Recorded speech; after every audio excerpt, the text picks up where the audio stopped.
All right.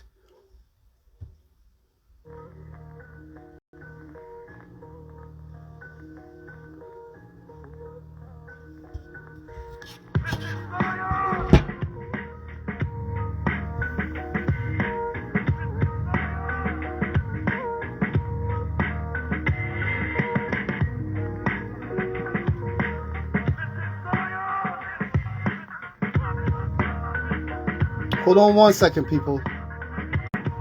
Yeah. We here, man. We here. You know what I mean? Some technical difficulties, but we good.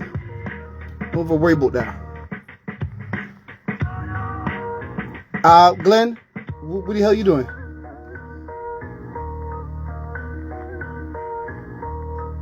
What are you doing? What's going on, people? Yes, sir. What's up, sir? You ready to do this? I am good. Right, all right. So what's going on? You know the deal, people. Y'all know the deal. Share the live. That's what we're gonna do in the next few minutes. You know what I mean? If you get an invite for me. Don't worry about it. It's just technical stuff you go through. So just don't be that guy or girl that says, "Well, I'm here already. What you talking about?" Just ignore it. All right. Just don't be that person. Okay. Yeah, you already know the deal. How you feeling, fam? How's your Sunday looking? It's another Sunday. It's another, going on. Well, not really say going on, but it's another Xion. Hey, wait a minute. Going on in Xion. They run together. Wow. Yeah. What do you know? Jeez. Well, already then. So how you Shout doing, out to fam? everybody who's that good, man. Shout out to everybody who's joining us. You know what I mean? We're gonna have some fun today, y'all. I feel Oh, good, man. I yes, we always feel good do. every Sunday. You know what I mean? I get to be with you, Mose. I get to be with the peoples. You Oh, know what I mean? This is a beautiful thing. oh, yeah. It's a beautiful thing. Yeah, man. Oh yes, all right.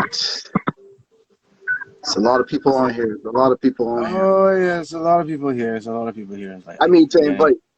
I don't know how many people came Yeah, in. yeah.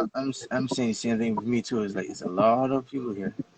So, and hopefully y'all doing the same thing. Hopefully y'all sharing your life, inviting your friends, your family, you know, your exes, all that stuff. You know what I mean? Eh. Tell them come on in. No, not the exes. No? No. Well, you could, depending on how great. Well, depends on what the relationship after. That's true. Different. I saw what's it called? Family Feud, a Family Feud episode with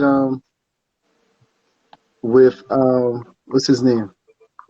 Wayne Brady and his Yeah. ex-wife and the ex-wife's new boyfriend. And they were all in there. So how did that go? It seemed like it was going great. Okay. Everybody was getting along. All right, I'm done on my end. I'm done on my end too. Oh, and I feel like we could get this show started, man. You know what I mean? Running a little bit behind. I'm excited. And thank y'all for coming in. So why don't we hit that intro music? Oh. This is Xion.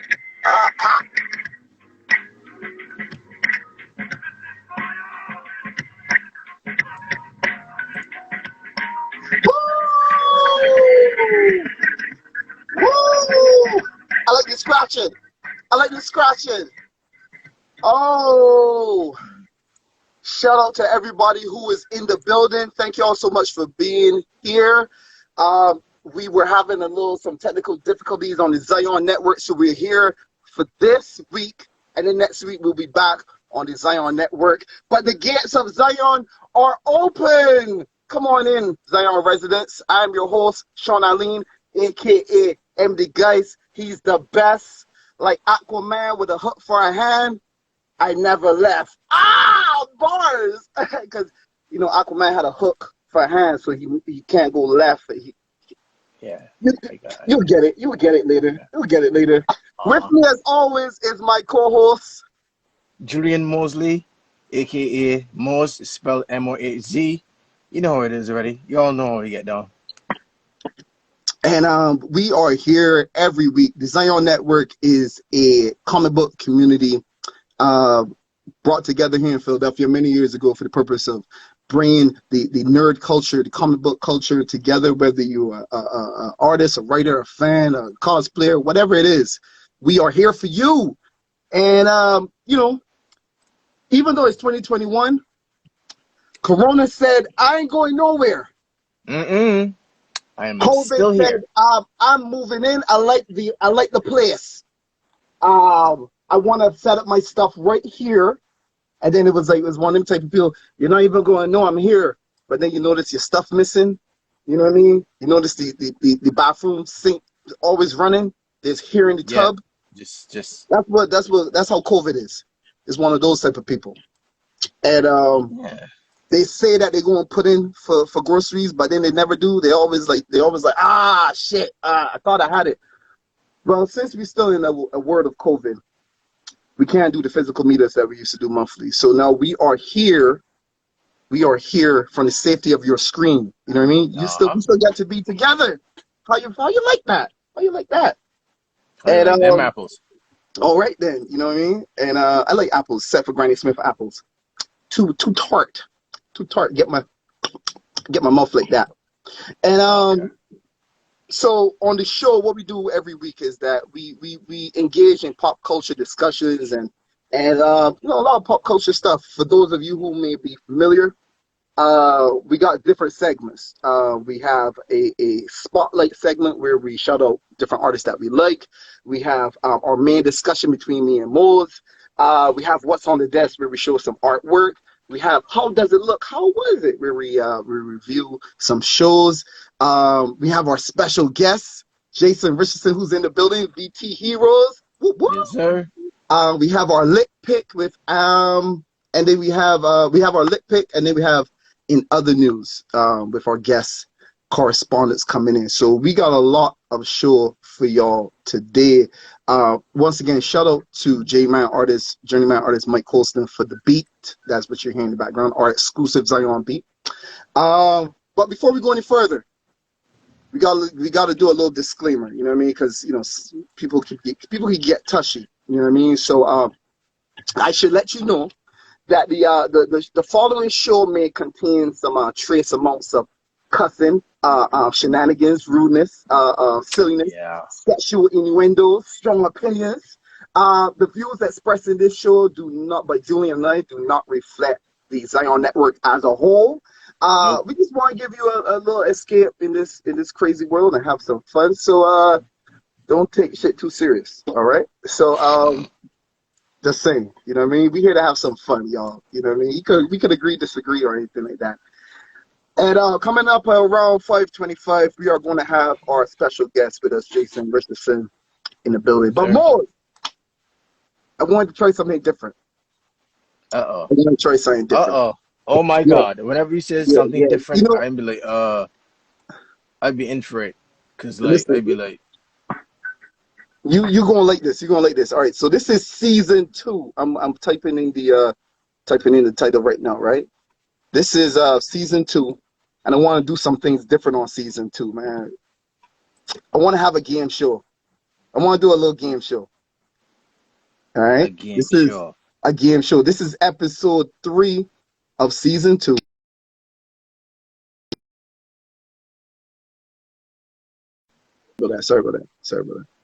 Sorry about that. All right, episode 3 of season 2, and what it is that we have Jason Richardson with us, right? And Jason Mm-hmm. Richardson is a man who has created his own game, fam. He's done a lot of things. He's done a lot of amazing things, but he Right. also created his own card game. I heard it's Say going to word. be bigger than Yu-Gi-Oh. That's what I heard. Right? So in light of Jason having a card game, I was like, what if we have a little game of our own, right? All right, I'm posting the title. What is this right here? Pin the comment. So I plan something, but since this is live and this is our first time doing this, I don't know if it's going to work. So I want y'all to bear with me here, okay? As I explain the rules. Me and Moz are going to play a little pop quiz game, right? We're going to play a pop quiz game. And you could be for Team Shiz or you could be for Team Moz, all right? Uh-huh. And we're going to tally it up at the end of the night. We're going to see which team wins, right? All right? With me so far? Right. Team Shiz in black, because I love my Nubian people, and Mo's in yellow because he likes mustard. No, I'm in green. That's green? This leave it. Yeah, He no, don't not even know this his shirt. colors. All right. Y'all better jump on Jesus Team Shiz. Y'all better jump on the Team Shiz board right now. I'm telling you, He doesn't. because this is what it's going to be. God. But here's the game, fam. We're going to play some trivia, right? We're going to play some trivia. All right, I got it from online. I don't know the answers to these questions. Please believe me, I have not. They don't have the answers here. It's multiple choice. You get to choose, and me and Moz are going to choose, and y'all could play it too. Y'all could join in. Y'all could say who what y'all think, or you could say if you agree with team, you could agree with Moz, or if you agree with Shiz. So I see already we got somebody jumping on Team Moz, right? That's how it is? Is that how it is? Yeah. Uh-huh. Can you scurry along, sir? We only got a couple of minutes. It's just, our guests need to be here, other things to be here. Just don't be squabbling. Is it true? Spoken We've like been a on man another who show knows he's going to lose. Spoken like a man who knows he's going to lose. You ready, sir? Are you ready? Let's go. Go ahead. Let's go, peoples. Who's ready? All right, this is how we're going to start off. Your first question. First ever Xion Game Show trivia contest, right? We start with the easy one. What is a Green Lantern's weakness? Is it darkness, kryptonite, zombies, or the color yellow? My answer? Yes. The color yellow. Come on. You said it was green. You said that was a green shirt. I didn't say it was a green shirt. I just wanted you to put Team Moz as green, you fart. Oh, okay, I got it. Well, that's the easy one. It's yellow. We both know that. All right. Yeah, we know that. Yeah, all right. All right. So yellow is the correct answer. That's an easy one. That's an easy one. That's an easy one. That's a good one. I still, you know what I mean? I feel like Moz, I think you guessed it. There's still time to jump on Team Shiz. You know what I mean? Just saying. Let's go. Question 2. Which of these is not a DC Comics villain? Okay. Which is not a DC Comics villain? Captain Boomerang, Calendar Man, Clock King, Swiss Army Man. Who you got? Run those again. Oh, you're stalling. Don't be trying to use Google. Which of these? How I could? You ready? Which of these is not a DC Comics villain? Captain Boomerang, Calendar Man, Clock King, Swiss Army Man. I know my answer. Who you got? Swiss Army Man. I'm going with Swiss Army Man too. Shout out to my boy Vats. Yes, team Shiz. So far that's 1-1. I forgot to keep score. All right, that's 1-1. Okay. So, all right, yeah. So it is 2 for 2. So, 2 for 2. Yeah, 2 for 2. All right, 2 for 2. Chill out, fam, with your green yellow shirt. All right. That's all right. That's all right. Now we're about to get into. Now we getting serious. Now we getting serious. All right, you ready? Question 3. What group of heroes is sometimes referred to scientifically as Homo superior? The Justice League of America, Teenage Mutant Ninja Turtles, the Avengers, or the X-Men? The X-Men. Final answer. That is correct. The X-Men. This is an easy one. I might gotta go to another quiz. You sure? You sure? That's an easy one. This on. is easy. Are y'all keeping up? Did y'all get it? All right. This is the first ever Xion Game Show, right? And this is in celebration of Jason Richardson, our upcoming guest who has his own game show. All right. Let's get serious. Let's get serious here. Let's go. What is the name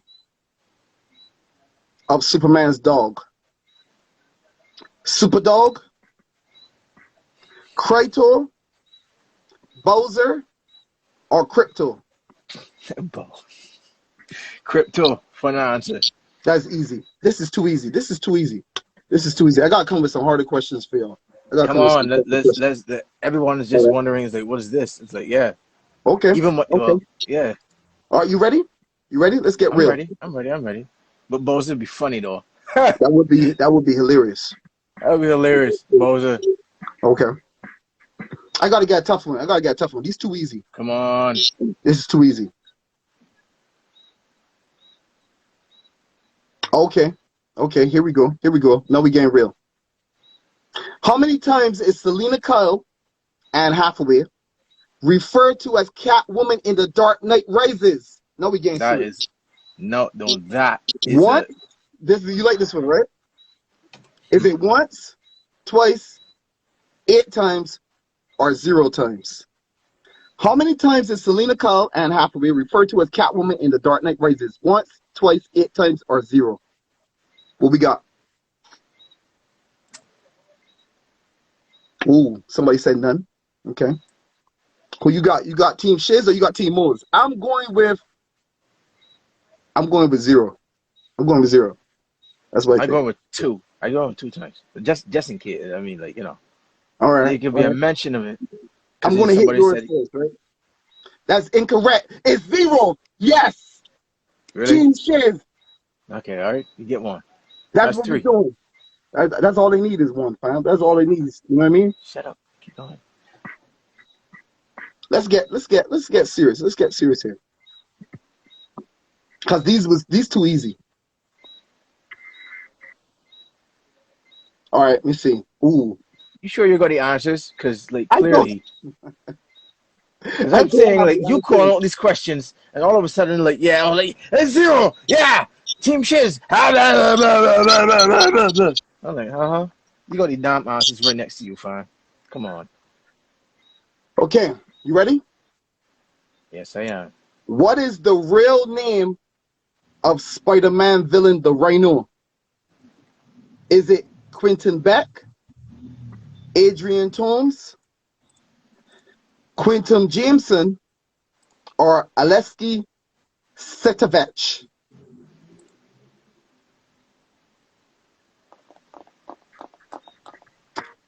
Come with it.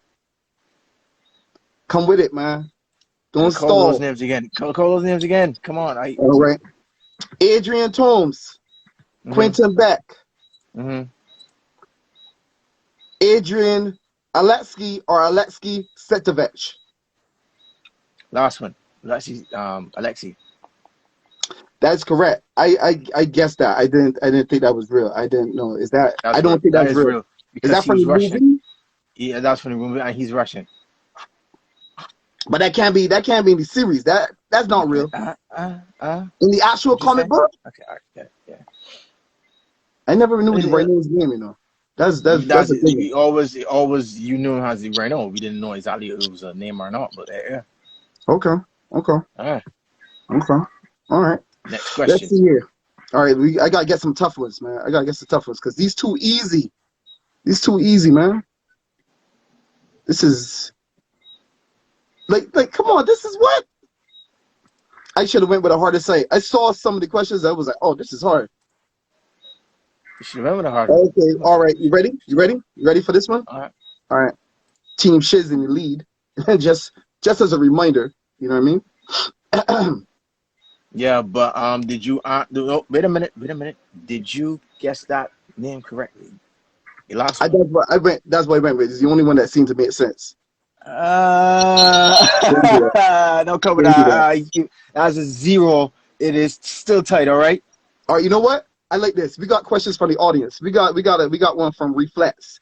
That's what we're gonna do. We're gonna take questions for the audience too. Team Shiz and Team Moz. We gonna see who's gonna come out triumphant. How about what is the name of the Silver Surfer's home world? That's a hard one. Okay. Okay. Don't do that blonde bombshell. Don't do that. Why would I do that? I'm an honest Uh-huh. man. All right. I can't. Mose, we got. I need to hear your names. I don't know exactly what it is. Isn't it supposed to be like a? I can't be to say that I'll be cheating if I go on Google and search for it. That would be cheating. Yeah. I can't remember. I can't I remember. I I can't remember either. I should know this. That's a good one. I should know That's a this. I damn can't good remember. one. I'm like, darn. That is a good one. Silver Surfer's home world. Dead. Shelter reflects though. Destroyed. Eaten. No? None That of like end, those? that was like trying to end or any death starts. Just done. Done. Uh, what's the answer? No, that's the name of Silver Surfer. Norrin That's the Radd is name. the That's name the of name of Silver Sue. Surfer. Yeah, that's But his we need name. the name of the planet. Yeah. Name of Mose, the I'm gonna planet. call it a zero. We both lost that one. Y'all know the answer? You got me. You I got me. that's a good one. I don't know. What's the answer? Who got that? The first episode of the Xion Game Show, I got stumped. Wow. Early in too. Early. Uh-huh. Who knows the answer? Zenla? Zenla? Oh, listen, Zenla? you put a gun to my head out the door right now. Tracy said Bush Hall. Man, what the hell? Get out, Tracy. Go Get out and don't come Tracy. back. Tracy, go home. Go home, Tracy. Get You're out nuts. and don't come back. All right, I learned something. All right, we learned something new. All right, I can take Yeah, a zero. we like yeah. I can take a zero. Let me tell you something, right? But I know some people in here using Google. Pink Sugar 23. Well, they You gotta be don't using know that. Google. They have to be using Google, They have to obviously, be. They're using Google. because They're cheating. how they can be cheating? We're the ones that you can't use Google. Duh. So it's cool if they use Google. That's what you Why telling not? me? It doesn't. You didn't stipulate that they couldn't use Google. Wow. That's what you see. I see you trying to gain supporters, right? You're trying to gain supporters for Team Mold. No, you didn't That's even cool. say anything like that. That's cool, Period. son. You That's have the cool. answers right next to you. Calling questions, and then the answers are right there. I How got would I one for even you know that? last, right? You ready? I got one for you. Pause, bruh. Pause. Full steam ahead. Pause. All right. Pause. You ready? Pause. All right. Y'all ready for this one? So pause, fool.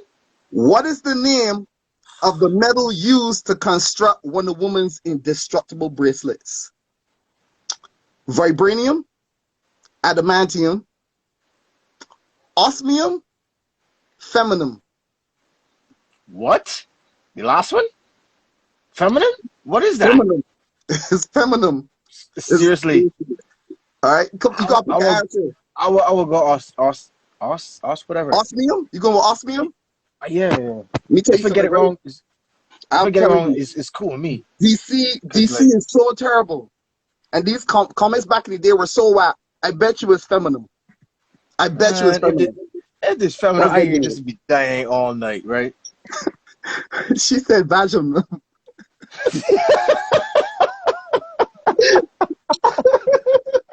I'm done. Get out of here.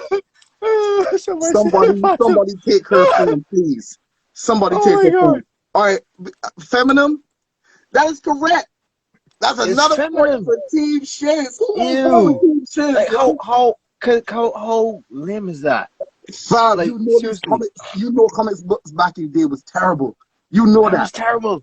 That's terrible. That's a terrible name for a metal. How feminine?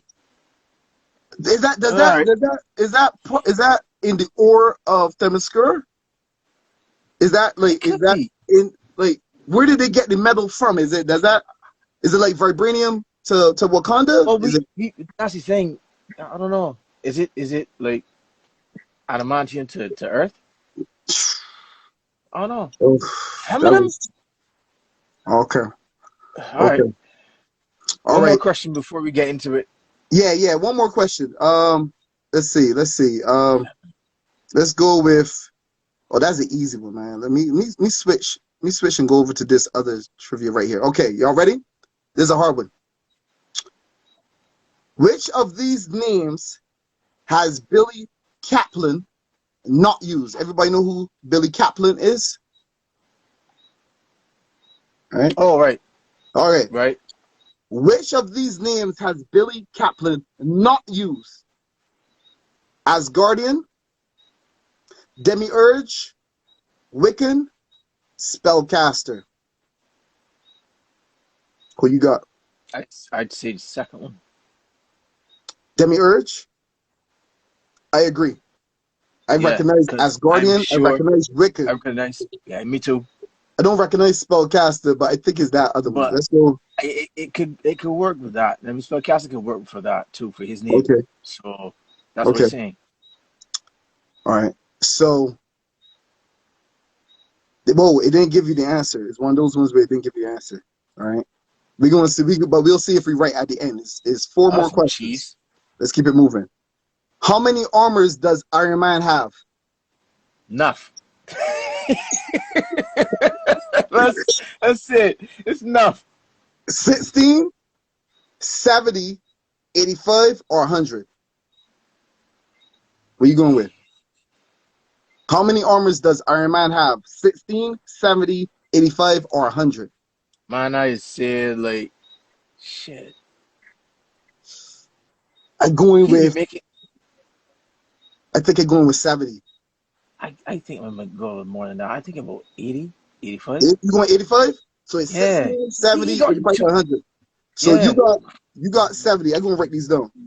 You got You got 70. I got 85. You got 85. I got right. 70. All Cause right. dude like got too many. I'm going to hit 85. But we'll figure out at the end. We'll figure out at the end. Yeah. What was Shazam originally called? What was Shazam originally called? Captain Marvel, Thunderbolt, Marvel Man, or Captain Thunder? What you got? Originally? Yeah, originally. Shazam. Everybody knows who Shazam is. Shazam! Right. Captain Marvel, Thunderbolt, Captain Thunder, or Marvel Man? I go with Captain Marvel. Me too. But I have a suspicion that we might be wrong. I go with Captain Marvel. All right, we'll Me see. too. I go with Captain Marvel. I'm writing them down so we'll figure out the end. All right, this is easy. That's an easy one. We'll skip past that. Yeah, skip that. Ooh. Here's a hard one. You ready? All right, let's go. What sector of the universe is the Hal Jordan Green Lantern assigned to? All right, here's your multiple choice. What sector of the universe is the Hal Jordan Green Lantern assigned to? Is it Sector 2814, Sector 17, Sector 1, or Sector 3600? That's a tough one. I have no clue. I give it the first one. I give it the first one because it sounds like a 2814? number. Yeah, cause it sounds like a number that would actually go. They would go with. You know what's funny? I was going to pick that too. So we here. We're going to see. We're going to see. I'm going with that. All right, that's an easy one. Skip past that. Oh. Okay. Y'all ready? I hope y'all keeping up. This is the first ever Xion Variety Show. I love the interaction though, because everyone like really chiming in on this. So. Yeah. Shout out to everybody who's joining us. We just having a little fun. We having a game show today in honor of Jason Richardson, who's going to be coming up next. And he this man created his own game. So I wish these people. I still feel that we shouldn't be using Google. I know they got people. Don't do that. Don't do that. See, people are here starting shit. Right. Blonde Bombshell is talking about skipping over questions because they don't know the answers. It's easy. Wow. All right. She always got to be. She always started. Listen. All right. I will give you an example of one of the questions I skipped. Right. How many universes are there in the DC multiverse? Y'all know that. 1,000,000, infinite, 52, 100. 52. Come on, man. That's easy. It's true, yeah. It's 52, yeah. Was that hard? I thought that was easy. Am I wrong? No, I'm nervous. No. If you're like, yeah, it was 52. I was like, is it? You gotta say it with strength in the beginning, right? But later on, it's kind of like they said, like you knew 52 is like it's in the title of their own with the reverse, so it's like. All right, how many universes does DC have? Too fucking many. Because it's trash. I was going Anyway, to say that too. Okay. thank you. We here. Yeah. Well, hold on. We supposed to be opposition. We're supposed to be But in we think tandem. like, fam. What you talking about? Like, duh. Icky. Team Sheds for the win. Don't forget Oh God. Anglie. Just be Here, one. you ready? Let's go.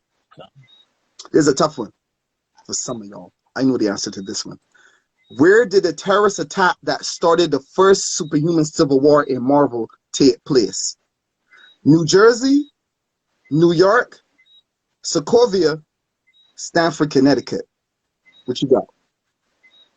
This is pertaining to the comic, or is it in the movie?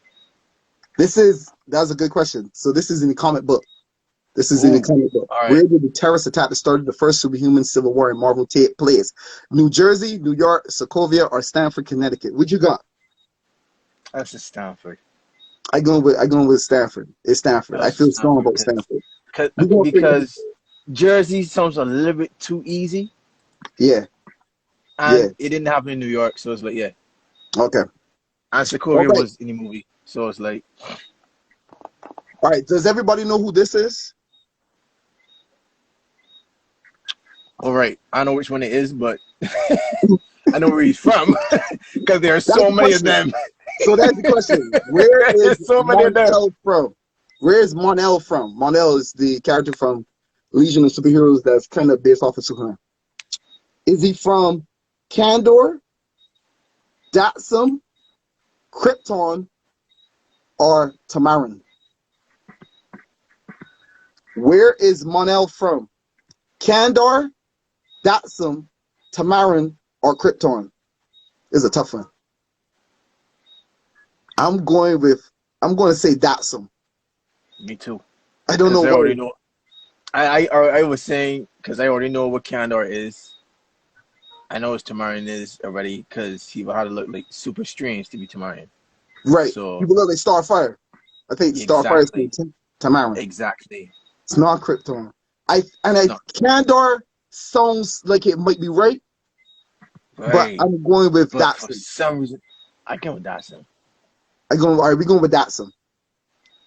And I know some of y'all they're using Google blonde bombshellings looking at you. All right. Who's on Team Shiz? Who's on Team Shiz? Just so y'all know, Team Shiz in the lead by 1 point. Just At one saying. point, Just at saying. one That's point. all I need, fam. Sometimes you just need that little extra inch. You know what I'm talking about. So, Ah, what she said, right? okay, come on now. Come on now. Come on now. That's all you need. Man, you are 3 inches, sir. That's what she said. You need an extra inch. Listen, can Uh huh. Uh huh. well, here's the last question. Last Last question. question. First ever Xion Game Show. How many symbiotes has Eddie Brock bonded to?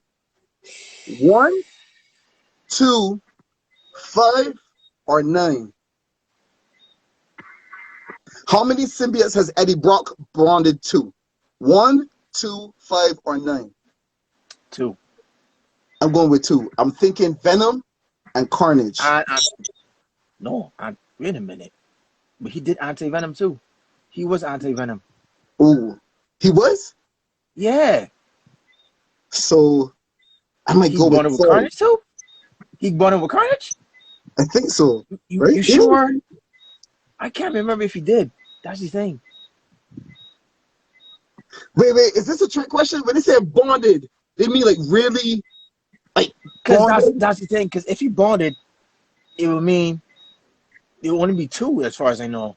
Right? Is it like the Venom symbiote was like his main chick, and then he had some outside women? He had like a That's what side I'm saying. piece. Because you didn't Yeah, really that's what I'm bond. saying. You don't really bond with your side piece. You know what I mean? Y'all cool, but it may not be the same kind of bond as with me and wifey got. I am not sure about that, sir. By the way, Because I do not condone that. Just so y'all know, I'm a righteous man, blessed in the blood of the Lamb. Thank you, Jesus, sure. for bringing me here today. I appreciate you, God. Just so you know, that's a good idea. Let me. Yeah.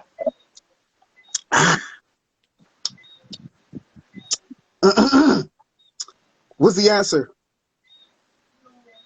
Let's get the answer for this one at least. I go in for 2. Again for 2. Go for broke. So fam, it said we got 4 out of 9 questions right. What? I don't know. Oh my god! I don't know. Seriously? How you find the answers?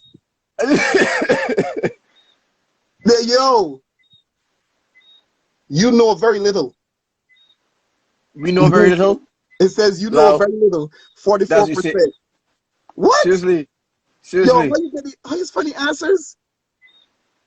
Yo, don't do that. Don't tell me that. You know what, Shawn? You tell about. We're gonna tell that game show about his mother, the creator, his ancestry, and everything, because they're damn wrong. All right. Yo, all right. Tell you what, Moise, do me a favor, right? While I bring Jason on, see if you can remember the answers to these questions, fam. All right. You know what? Do me a favor. Darn it. Can you use your other phone? Send me the. I'll send you the link. Screenshot or something, and let me go. Well, I'm there, because it's like, this is crazy. Telling me 44%. I know comics, motherfucker. I'm a little disgusted. What? I'm a little disgusting. disappointed. It's like, yeah, you know so little. I was like, you know what? Your I mama. want you to Google them, right? Get the answers. We're gonna come back after we finish. Yeah, we're gonna come back and we're gonna see, because that's disrespectful. That's disrespectful, yeah, man. that's a slap in the face, man. They didn't have to follow it up with you know very little. I don't think that was necessary. That's not little. That's like, what are we in the you know, it's like taking off a glove and smacking your face, like, you know very little. That's the yeah. Yeah, you know them fighting words. I still feel good off my 1 point win extra.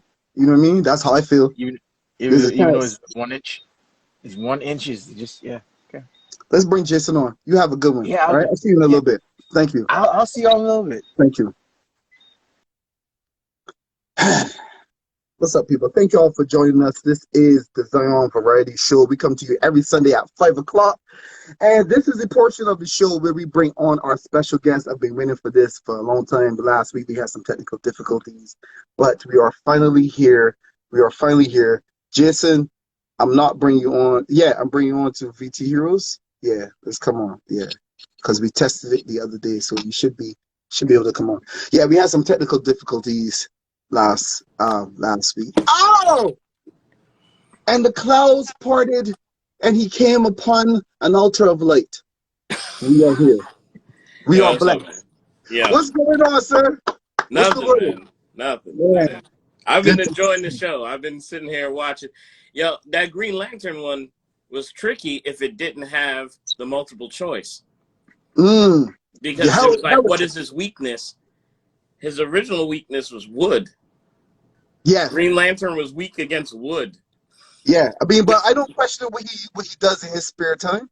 I mean, facts. Yeah, I don't judge. What's up, brother? Thank you for coming on, everybody.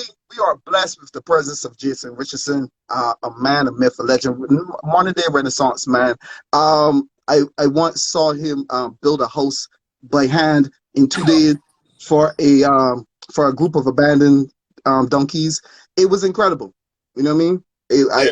They're living well still. They send me. They get on FaceTime. And, yeah.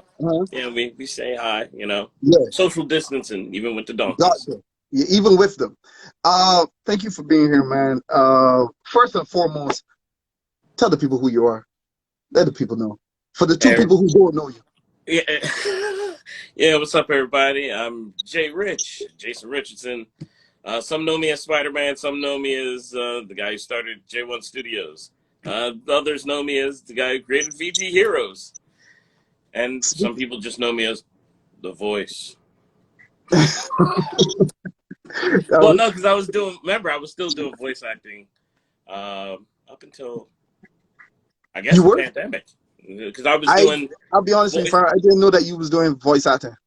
Yeah, because I started with doing... I did the voice stuff for a lot of the J1 Con commercials that were on Cartoon Network. That was like my voice that was narrating those. Oh, whoa, for real? Yeah. Did not know that.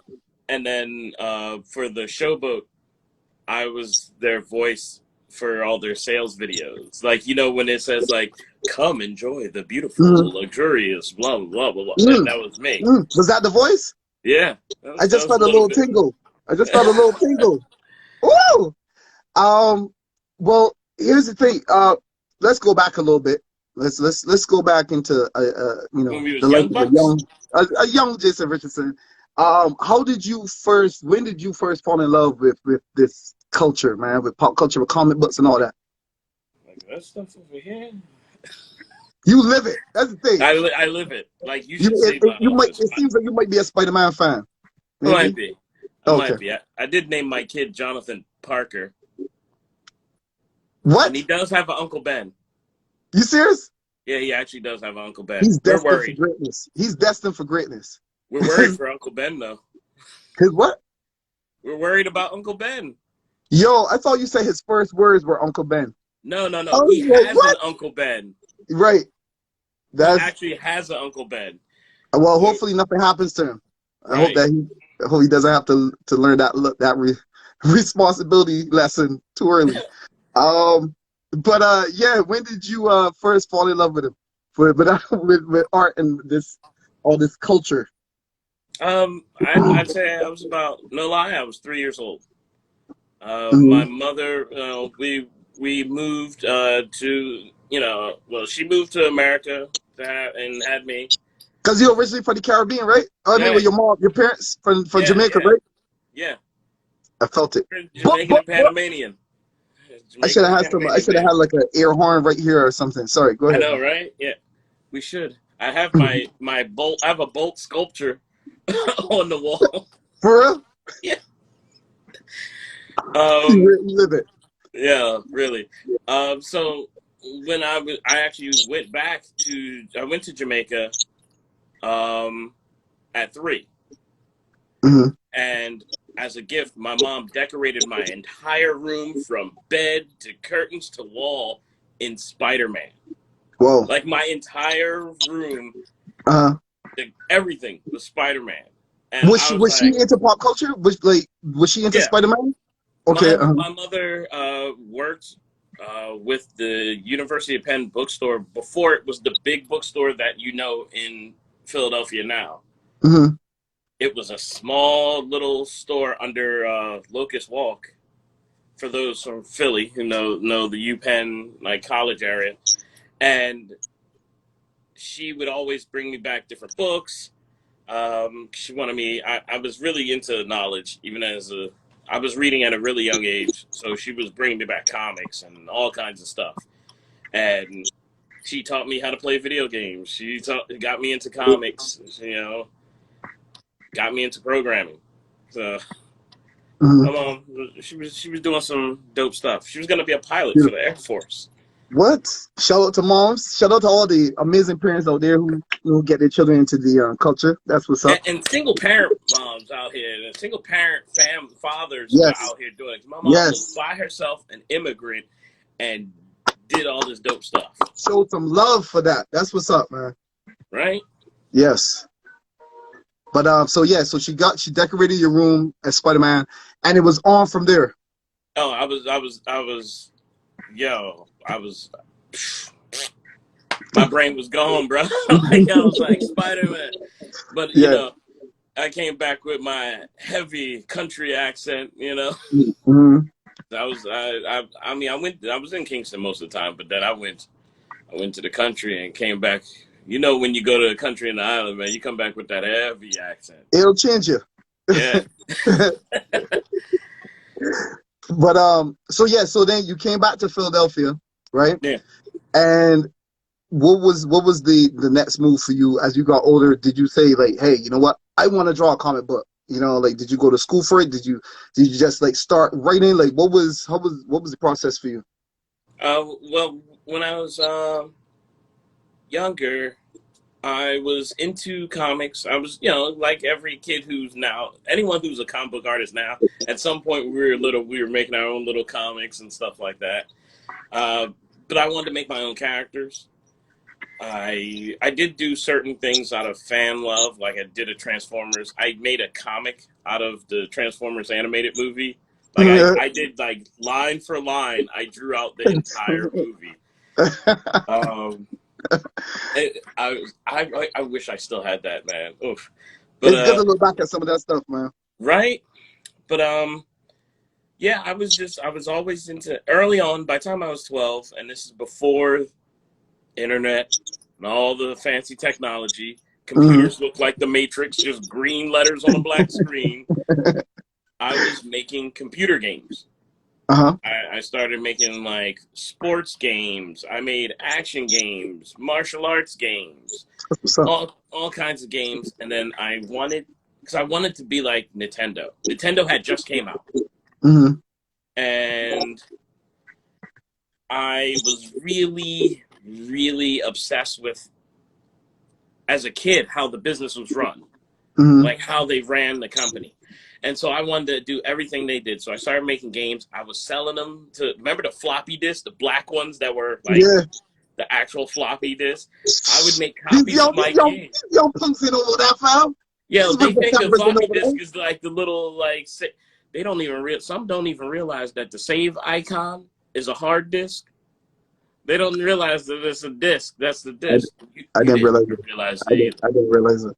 Right. Yeah. What? We're going to talk. Okay. All right. But yeah. Like I started making games, and then I started selling my games out to like people in the neighborhood. And then I wanted to be so much like Nintendo, and I was obsessed with what was it? The Nintendo Power, the magazine.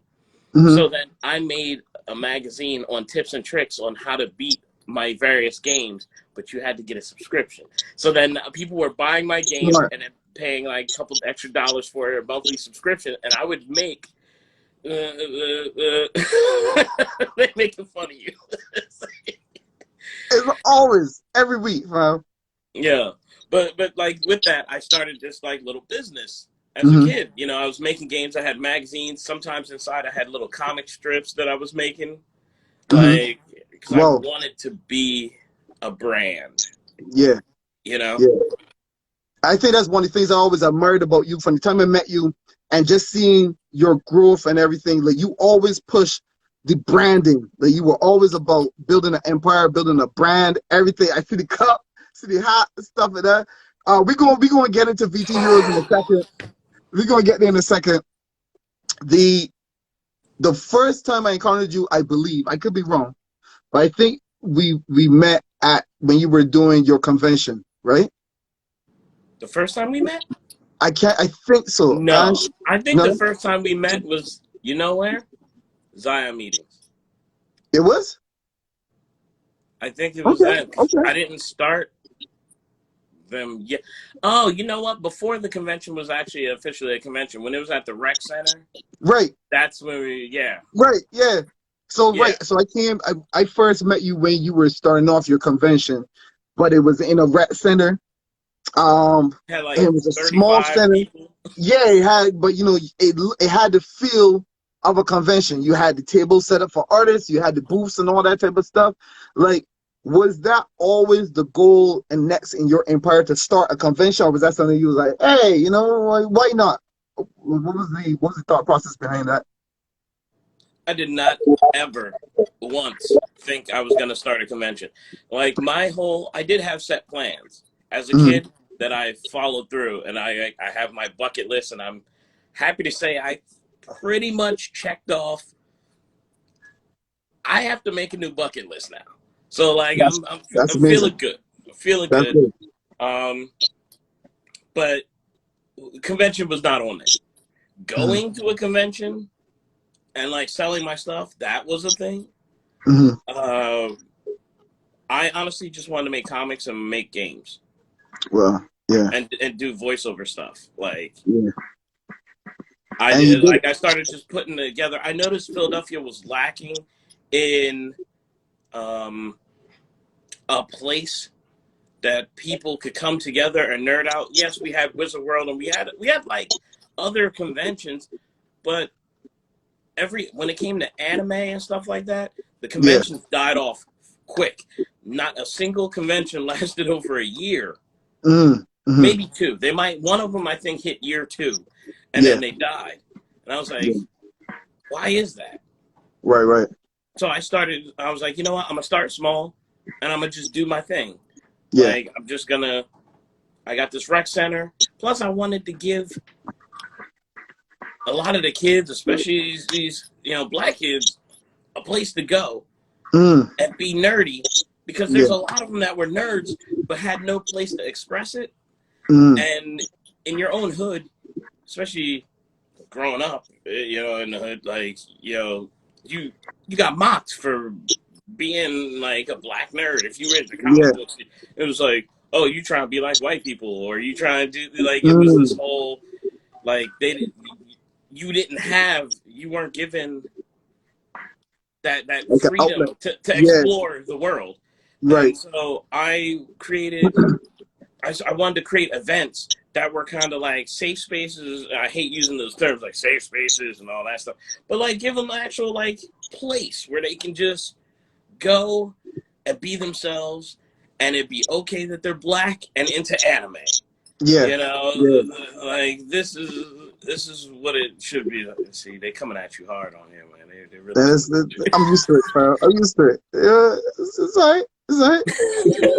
But that's one of the things I'm I gonna keep always my admired hat on about because of this COVID stuff. My stylist could not do my hair, so I'm gonna keep it. I keep it tight here. I'm gonna just hide it. That's how they do me every week, man. But that's one of the things I always admired about you, Jason, because it was, like, you were about the culture, but you were about your business too. You know what I mean? And I like the fact that, you did this convention, but you didn't stop creating. Like, you had a J1 table there at the convention. It was like, yo, I'm still producing stuff as well. And that was one of the things I was always like, where's he find the time? Like, how to do this? How do you manage your days? Even though I know we're in COVID and some stuff fell back, but what's your tips on like time management and like building, doing all these things? Well, before COVID, my schedule was a lot crazier because I was the lead designer for a corporate company that helped build stuff for the iPhone. I also was creating, stuff for other companies on the side. And I was making my comics. I was writing and drawing 3 different comics for my company.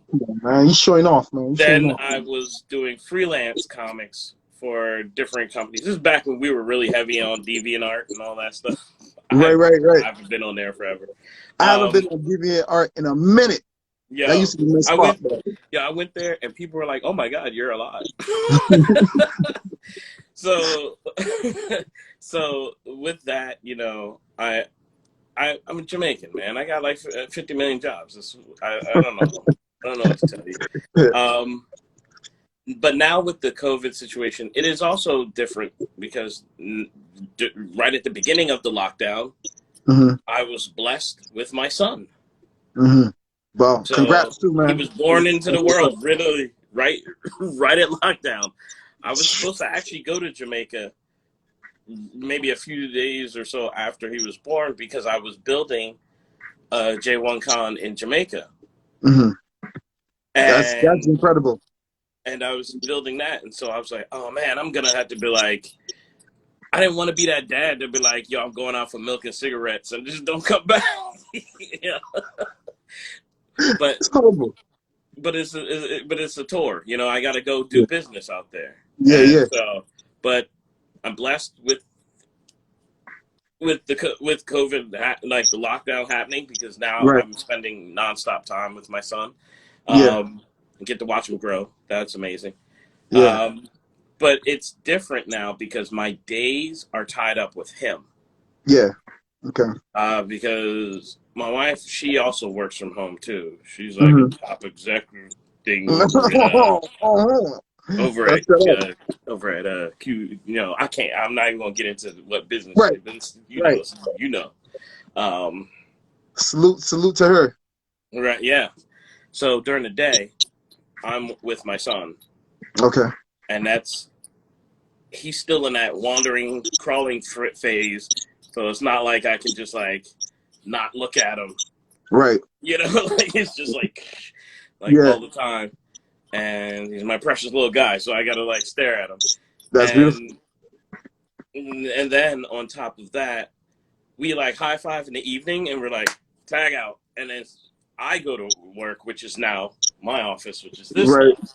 Yeah. And now she's I'm in the Spideyverse, and she's now taking care of the little one. But Okay. it is definitely time management. You really have to write down a list. Like get a notepad. I know we went all over the place, but like I wanted to give you that world so you can understand what it is. Yeah. Make an actual schedule. You cannot. There's no way. In your head, you're gonna be like, "Oh, I'm gonna knock out this stuff overnight." No, I don't sleep.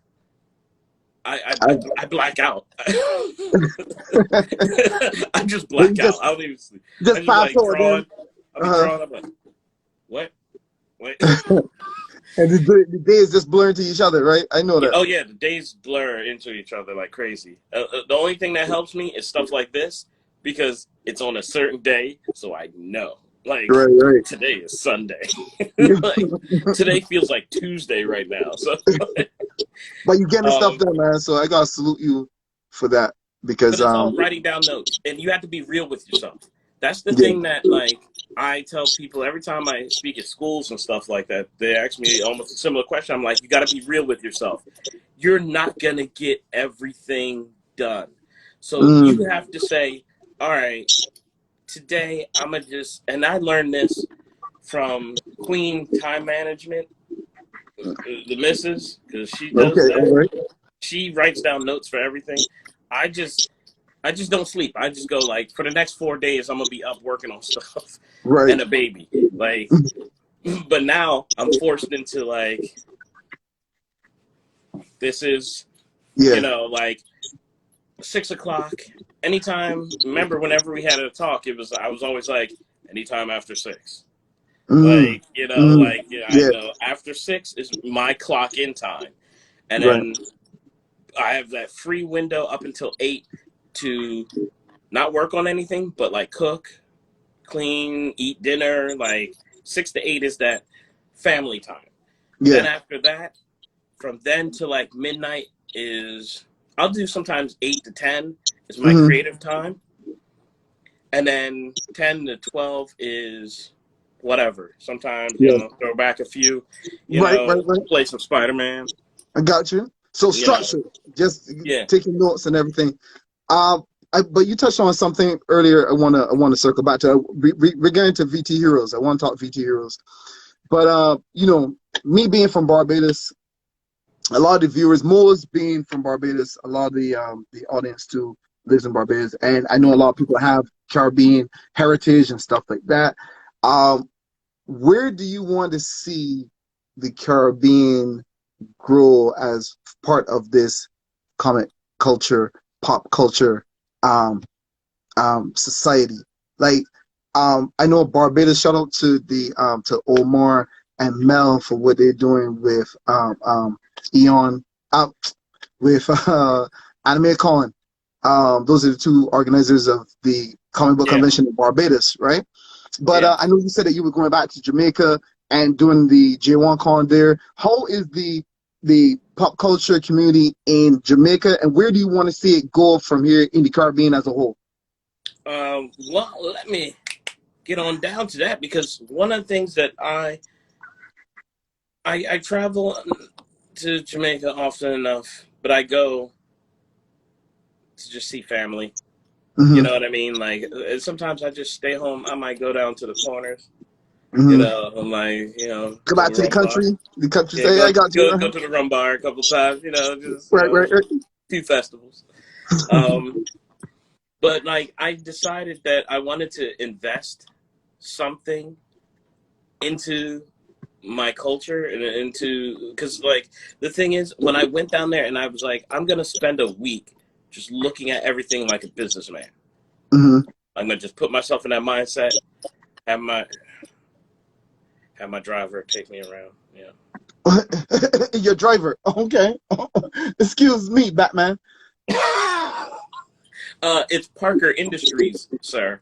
Oh, my apologies. Go ahead. Parker Industries. No, no, but no, we went around and like I made connects with a lot of tech people. Yo, Jamaica is like Wakanda on the low. Real I would love talk. to do it. Like people don't realize it, like because by America's standards and like how they dictate everything. Jamaica is considered a third world country.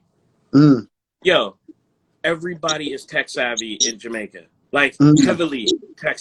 We're talking about like even the old folks. Yeah, and how's the pop culture world down there? This is where it caught me off guard, dude. There's a whole like huge gaming community of esports. Everything. Everybody's on Discord in Jamaica. Everybody either uses Discord or WhatsApp. Like, I mean, you still have your phone plans like Digicel and such, but overall, like the geek culture. There's like one convention that's there in Jamaica. There's like an anime convention there. And I don't want to like clash with them. I work with them or set it up so they could have like we kind of split it. Like I'll be the spring, you be the fall. You know what I mean? Like right. so that we can all benefit from each other and not be on top of each other. Yeah. Like then there's that. They just built the animation school there. What? That's what's up. Yeah, dude, there's so many tech companies.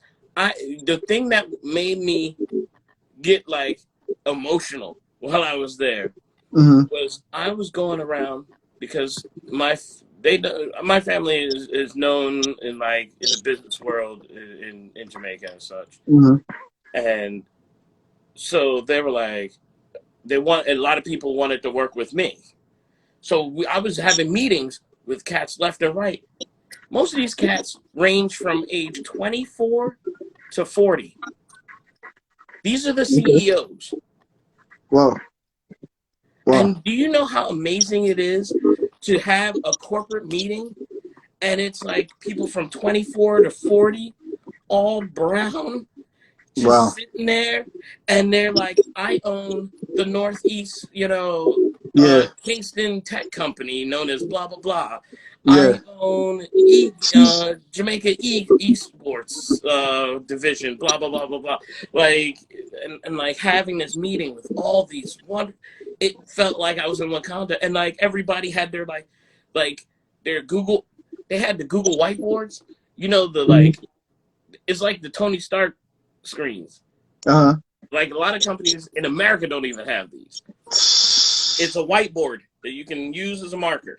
But then you can actually swipe stuff on there and it comes up on like a screen under the whiteboard. Okay. I was listen, let me tell you something. I got a list. As soon as these things really, really open back up, I want to take a trip to Jamaica. I mean, I really feel like the Caribbean is on the precipice of doing amazing, great things within the pop culture world. There's Japanese manga. There's Japanese manga. That was one thing that blew my mind. But you mean like actual, not translated, like actual in Japanese? Like it is manga based in Jamaica with Jamaican characters and like. Oh shoot! And that's incredible. Its own genre. It's called Ja manga. Of course it is. Well, it can't be any other name though. But so you met a lot of like Jamaican creators and Caribbean creators down there? Yeah, I met a few and I had a lot of meetings, so it was like kind of a blur. But like, I did get to meet a lot of people. One of the things that I'm gonna be doing with J1Con is I'm changing the entire con's whole everything and focusing it on the indie scene. Okay. So I want to give spotlight to all the indie creators. Right. Like, and then I will bring some of my connections because, you know, I got my people over at Warner Brothers and Cartoon Network and stuff like that. I will still be bringing them in. Yeah. But they will be more of a way to teach. Okay. I want to create a convention that's more edutainment. Okay. And spotlights the smaller scene, because every other con in the world is like Marvel, DC, like I don't care. I can Google that stuff. The stuff I loved about conventions were that you would go to conventions to get that stuff you've never seen before. Yeah, That's exactly. what conventions used to be. You're right. Conventions used to be like, yo, I got this at this convention. I saw this artist. Here's his comic series. Now I'm a fan. Well, the other thing that I used to love about conventions too is that you used to be, it was more of a level playing ground. So you would have some of the starting off guys, some of the, you know, middle tier artists or however you want to describe them, right? You will have these artists that could be side by side with some of the bigger names. You know what I mean? Yeah. And I gotta give you credit, Jay. From the beginning, I always felt your convention was like that. Like, I used to see a lot of local people, a lot of guys that I'm like, yo, I admire their work, but they wouldn't be able to get a table at a bigger convention. And I felt like your space always did that. So shout out to you for that, man. Thank you. Because, like, one of the things I want to focus on, and I did this with the previous years, and I slowly transitioned this over, is I started bringing in, because I noticed I'm gonna just be raw and real about it, because we can be. Come on, you know how we are. Do you know what this is? Right. You know the platform. Right. So the thing I didn't like with conventions, and I understand it's a marketing thing, it's a money thing, but I hated that they would never give, if you weren't like a big boob white girl, you weren't gonna get a lot of like plays as a cosplay guest. Gotcha. Because that booth babe mentality definitely brought in. It brought in money. Like, let's not lie to ourselves. People act like it's like this new idea. It's like in the 40s and 50s they had bikini models next to cars. Like, let's not act like this is new. Oh no. Idiots, man. And so I wanted to break that mold. Yeah. So I went out of my way. I was looking for as many black and brown cosplayers.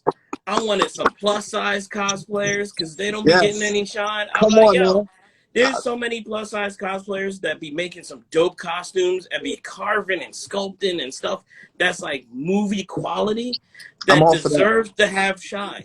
And I'm like, I'm not against that. I want to see indie comic artists. You know what I mean? Yeah. If you're an indie comic artist and you're up there saying you want to do a panel about like comics or whatever, yo, you know what? You should, because there's somebody that's looking up to you. Yeah. You know what I mean? So your wisdom and your stuff has the same value as the Jim Lee's. And don't get me wrong, I worked next. I met Jim I did something with Jim in 2003. This is before we even met. Well, word. Okay. It was through Art Institute. This is back when Marvel and DC were actually at Wizard World with booths. Yeah. The good old days. Back then. But like, I got to like do stuff with these guys, and then it still blows my mind to this day. I miss the days of going to a convention because I wanted to be in the energy of the convention. Not to see what movie star is going to be there or what voice actor and all that stuff. And don't get me wrong, I've been a guest at other cons and all that stuff, and I'm appreciative of all that stuff. Yeah. But there's a certain fun factor that's missing in cons nowadays. They're just big marketplaces. Yeah. And I feel that I feel the essence of it is going to be with the indie creators who look past the money and look past the business side of it, and who are creators and get a feel for what they want to see there. But real quick, shout out to everybody who's joining us. Thank y'all so much. I keep forgetting to mention, if you have any questions for Jason, you can put them in here and I'm going to try to get to them as soon as I can. Shout out to Summer, who said that she wants to cosplay as She-Hulk at one of your cons in the future, Jay. So we got to make that Yo. happen. Shout out to Glenn, Xion_Expo246, who said that he met me at a convention, and I actually remember he was one of those big boobs, booth babes that you talk about. He was a big-breasted guy who was, sitting there, sipping on some Kool-Aid, and I said, "Yo, fam, you know what I mean? I like your energy." And that's how we met. We got to talking. Moving on real quick because there's so much you do, man. Like I say, you're a modern day Renaissance man. I could talk to you forever. Your newest venture, VT Heroes. Tell us about this game, man. How it came to be. I see what you're doing there with the SIP and the marketing. Tell us about VT Heroes, how this all came about. I saw somebody actually find a favorite John manga we could check out. The thing is, I can't find them anymore. Oh, okay. Because when I found out about the John manga scene, there was a time gap in between me doing my business out there. By the time I got back into building business out in Jamaica, they had the animation schools. Mm-hmm. But I know that the John manga is out there. It's just, that's why I want to be that bridge, because there's not a lot of exposure for them. So it's hard to find them now. Right. I don't remember the names of the ones. There was like 3 that I was checking out, and I can't remember the names of them now. I tried to look for them on YouTube, their videos. Yeah. I couldn't find it. Hopefully we could sign up. I would love to have some of the creators on the show too at some point. So maybe we could look at that. Good question, Ricky Bryan. So just because we I want to make sure we get this in before we run out of time. Tell us about getting to VT Heroes. VT Heroes. There it is. See, I got it right here. See, this is the starter deck. Okay. VT Heroes is, I love fighting games. I've made card games before, but I never put one out on a scale like this.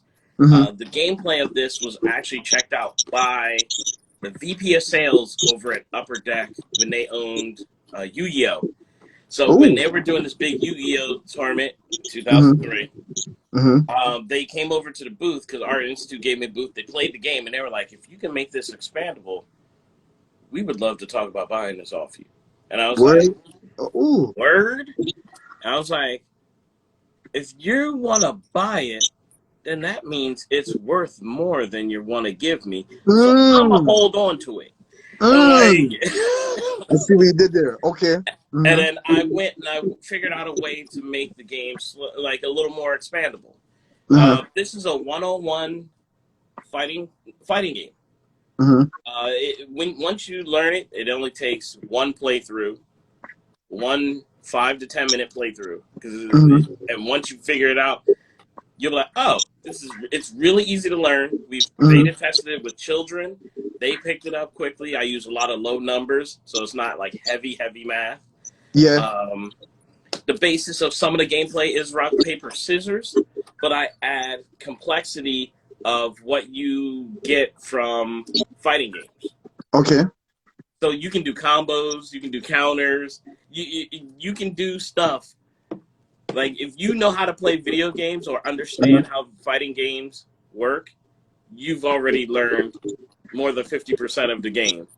And then if you understand how rock, paper, scissors works, then you're at about 90% of learning. How does the game because this is a card game, how does that translate to a button masher like me?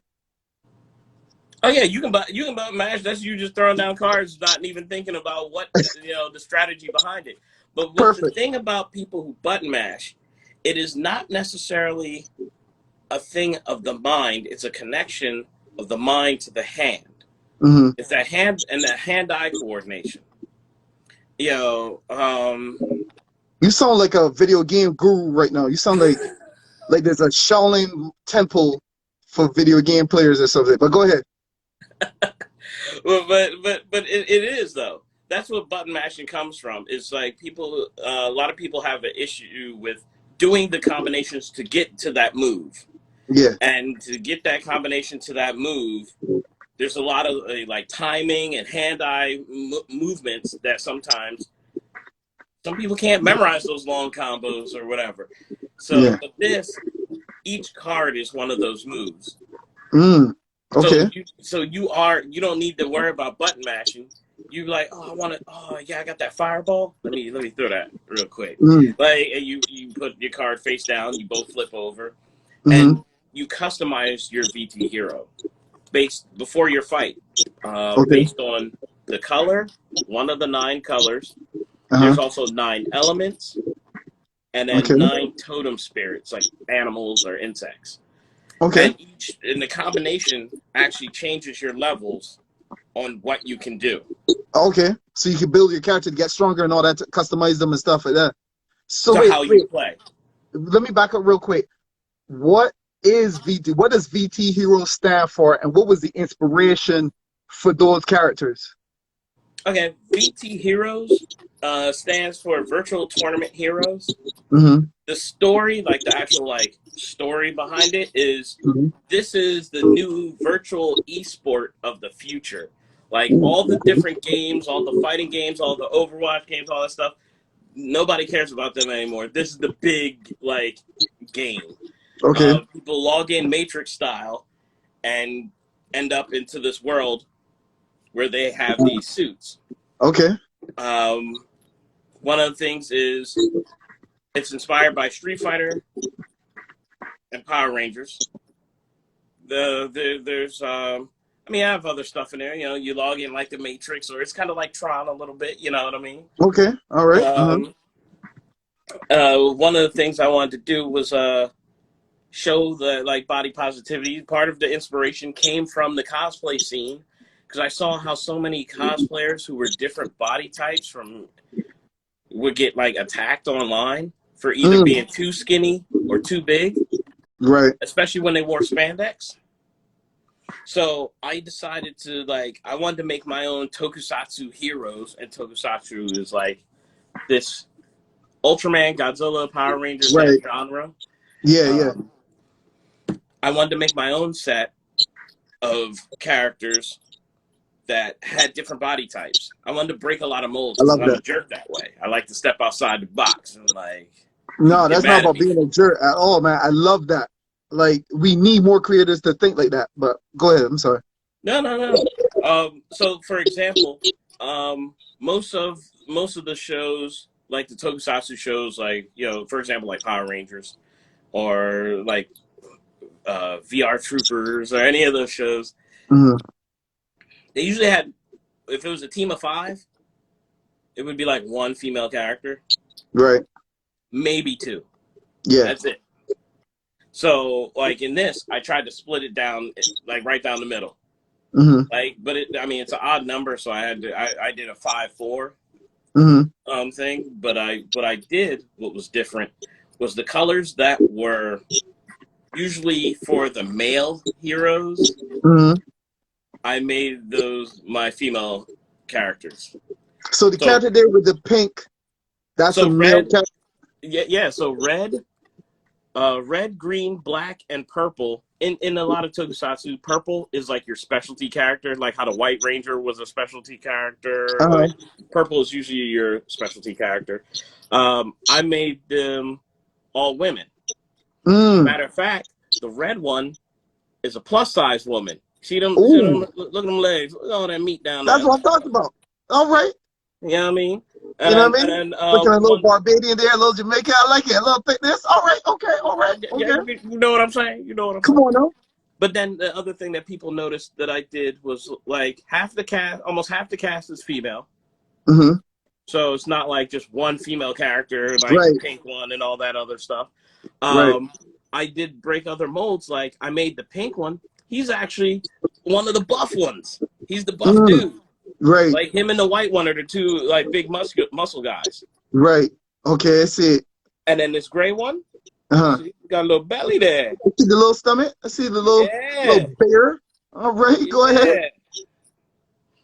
I like it. And I wanted to be different with that. I wanted to break some of those molds.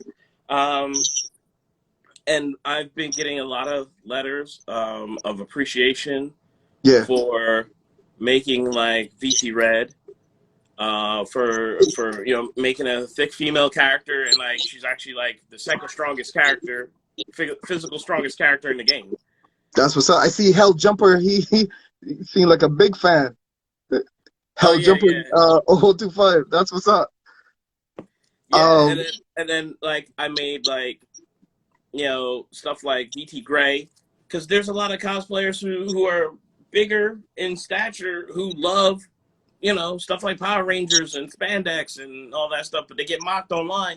Now they have a place where if they cosplay as these characters, they're more accurate than you are. And same thing. I got a lot of letters for VP Purple because I wanted to go out of my way to make a very thin female character. And I got a lot of letters of like love from women who suffered through eating disorders. And it's like you finally, they say when they see body positivity, it's always about plus size. Okay. They don't realize that there are people who suffer on the other end of the spectrum. And they love that I made VT Purple because there's a way of showing that they're still strong. Yeah. They love that. Yeah. And they just eat it up. They people love it. People eat it up, and like And you know what I like too? And tell me if this is a conscious thing or I could be way off here. I like the fact that you don't show their faces. Like they just have the mask, and it could represent anyone that you identify with. I did that on purpose. I did that on purpose where you can't see not a single piece of their skin. Right. So no one can ever say to a person of color, "Oh, you're cosplaying that character wrong." Yes. And then in the story, they're digital constructs. Okay. Just like how like Ready Player One, when he logs in, or like Avatar, when they log in and they become the blue cat people, but my man was in a wheelchair. Yeah.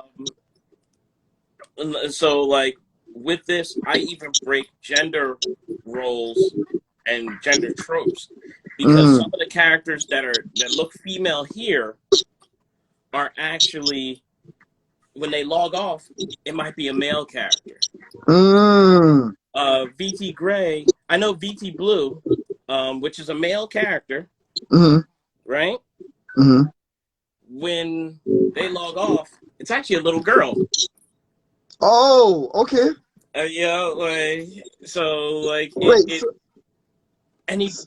You can be anyone. Think about it. If you play Street Fighter and you pick Chun-Li, do you think you're going to turn into a Chinese woman? No. You're still going to be you. Right. You're just controlling this look, this avatar, this digital construct of this like Chinese fighter. It's who you like. Right. So I don't want to put too much on you, Jason, but I want to see. I feel like I could see this in so many different genres. Are there plans? Because you're a multi-talented creator. Is there plans to do a comic book? Is there anime? Like a 3D game? What's the next move? Or you just want to let this get out a little bit more? I want people like, all right. Here's the real of it. I want also people who say they support indie business, black business, all this stuff. You want to support something that's open-minded to all genders, all races, all that other stuff? Here's a whole game that's even marketed to kids. Right? You got this. Yeah. Prove that you are really about that talk by purchasing this game. I know a lot of people who say, "Oh, I support black business, support this." I purposely go on and buy and donate to Kickstarters and all that stuff, like over at Concrete Comics, Sovereign Comics. I that's what's up. Eric Cooper when he had his shout out to Eric. The drawing up, I jumped right on that. You know what I mean? And I'm proud to say that a lot of people supported VT Heroes for the Kickstarter. Yeah, we had a huge. Oh yeah, you did a Kickstarter. What was the amount you were asking for? How much did you get? Well, I only needed 500 because I didn't think anybody was going to donate to it, and we got $11,000. Damn, bro. That's what I talk about, fam. But let me tell you straight up, because this is my first Kickstarter, so that's also pretty cool that I did so well with my first That's amazing. Kickstarter. Yeah. One of the things is a lot of that stuff, that Kickstarter money, does not go into your pockets. Right. It's some People taxes think that and when stuff. you see it, like, yo, before I even got the money, Kickstarter took 10%. Right. Yeah. Like, I was like, It's a business. It's a business. and then like we have helmets and stuff like that some people wanted on their tiers and stuff, like wearable helmets. That Oh, costs money because I had to go to the right. production team and have them make the helmets. You know, like Right. there's a whole science to it. Mm-hmm. And yeah, I was shocked how fast that money went. I was like, wait a minute. I thought I was gonna be baller. Oh man, this No, really but sucks. the thing is, you did it. You know what I mean? Like you produced the game. So has the Kickstarter already went out? Like the back end and all that type of stuff? The Kickstarter, yeah, people are starting to get their. I mean, there was a delay because the Right. manufacturers couldn't do anything because of COVID. If you're not Right. in a central building, you had to be shut down. But now I'm getting messages from people, and people are posting on Instagram. I got my game. I got my playmats, because we have That's what's up. we have all kinds of stuff. We have playmats. So Wait, hold on a second, Jay. That's incredible. But I just realized, did you dodge the question? Because I'm seeing in the comments people saying they want a VT Heroes comic book. What is next? That's what I want to know. Where's the comic book coming out? it is actually in the process, because that was part of the Kickstarter. Like the biggest tier, you got everything in the game. I even handmade, like through the help of Jason Knockout Productions, they made a 3D sculpt. This is a 3D sculpt of my helmet. And then I would sit there and sand it, paint it, and all that stuff, and make a custom helmet of your choice of which one of the VT heroes. My favorite is blue. Okay, all right. And then I also made this Spider-Man one for myself. Yeah, it's a VT Spider-Man. This is a really a question, but our album is starting a comic line for independent. I can't even read that whole thing. Yeah. Oh, all right. You know what? That was my fault. I wasn't supposed to put that up. But yeah, we could talk. We could talk our album. I don't know how to get rid of it now. My fault. But shout out to our album.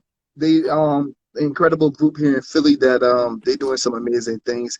We gonna talk. But yeah, so you got, we have a comic out. We're actually going to be dropping the soundtrack soon, because we have right now a 26 track album. Oh, you said swipe it. You can swipe it. I'm trying. This is my fault. I'm sorry, people. Keep going, Jason. Keep going. So we have a soundtrack. We have official theme song, all that stuff. Great hip hop artists and such that are helping out with series 2. This is only series 1, and I have a plan for 4 different series that can all be worked interchangeably. And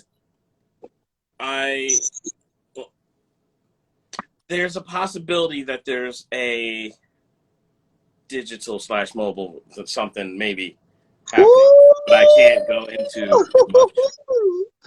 Yeah, that's what I talk about. Listen, don't do that. Don't be that. Listen, I try to swipe it, but it ain't working. Listen, all right, listen, we gonna keep it moving, man. Yeah, keep it moving. I'm fine with it. I was just reading some of the comments. Yo, that's incredible. But the thing is, we're running out of time. I wanted to go a little bit longer because I know we were supposed to have you on last week. We didn't get a chance. I want to give you double the time to talk about all the amazing things you got going on. Before we leave, though, what we normally like to do is we like to do a little trivia. And so today was the game show episode, first ever game show, right? I saw you in there with your questions. I saw you got that Silver Surfer question right. The Yeah. planet. I was impressed. I was impressed because that had me. I was done. So normally every week what we do is that we do a little trivia, right? We get 2 questions. We pick 2 winners each question, and then we normally have some prizes for them. And we spoke, and I know you said you're willing to donate some prizes for the winners, I right? was trying to figure out what, but you know what I figured out what it could be? What? I can give the soundtrack. A digital copy, a link to the soundtrack. Word? All right. I'm Yeah. cool with that. Yeah, so we got and usually what I do is that I do like some artwork for the stuff. I normally send that out to every week. I normally send some artwork. So the winners are gonna get some artwork, and you're gonna get the digital soundtrack to the VT Heroes game, which I didn't even know you had a soundtrack for it, man. So shout out for you and all the amazing things you're doing. Please tell me that you got some reggae or some dub on there. Just saying, no? That's all right. We'll work on that for the next one. And Remember, I I have spit some multiple bars. series. I had to split up some of we had so many acts and so much music for this one soundtrack that I actually am splitting it over to the second series. And that series is going to be focused on hip hop. So well, who I knows? got them Maybe the bars. third Listen, one. don't play with me, fam. I got them. Because, the second album is going to have Mega Ran, Arson, the Voice of Reason, Sky Blue, who did a lot of hip hop for Funimation, and he's performed at J1. So has all of them. They have performed at J1, and a few other artists that we're in talks with and stuff. So I got it. Oh my god. Hey. Oh god. All right. So let's get into this trivia. If y'all ready. Yeah. First question. 2 winners. What? First people to answer, you get y'all win. All right. So we're gonna keep it easy for y'all. Who can tell me what the VT and VT Hero stands for? What does the VT and VT Hero stands for? First 2 winners. Yeah, check this out. You get some stuff. Oh, the Velcro hat. So when you got patches, and then you could just put different patches on your hat. I have the. Oh shoot! I have right over here. I can walk to. Did you invent that, fam? Cause that's genius. Yeah. Because I have it for my jacket too. I have a Letterman varsity jacket that I put Velcro on there, so I can put the logo up on there, and I could also put the helmet up there. This man's a freaking genius. This man's a freaking genius. Y'all hear this, people? You see what you see? Listen. All right, so yeah, our producer with the most question is, what does the VT and VT Hero stand for? Boom, we got our first 2 winners. That easy. Who we got here first? We get Jay Black. What color? What color you want? Who? Which VT Hero should I put on? Oh, go for, you say your favorite, right? Go for we got blue. You got your blue. Yeah, I got blue. That's on my varsity jacket.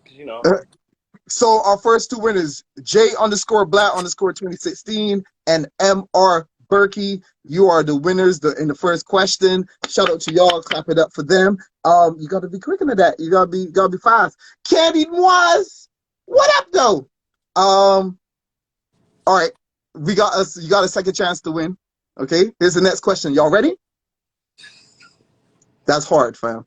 I can't stand you. And I wear this Invicta to match it. So you don't stunt on them too hard, fam. Here we go. Second question. Who can tell me 2 of the main properties that inspired VT Heroes? Jason mentioned some of the inspiration for VT Heroes. Who can name 2 of the properties that inspired VT Heroes? Just 2. We ain't gonna make it too hard for you. That's it, fam. I think I might gotta get, you might gotta get me a scarf. Can you get a scarf? Because I don't rock the hats no more. I used to back in the day. What we got here? Okay. All right. Okay. I see some stuff. That's it. That's what we're going with. I going with my boy Ricky Bryan. I think that's right. Jason, you gotta fact check this. This is right? Yeah, with Ricky. Yeah, Ricky Bryan, 85. Yeah, got it right. And Jason Moore. That's what we're going with. It took us. Yeah, that's true too.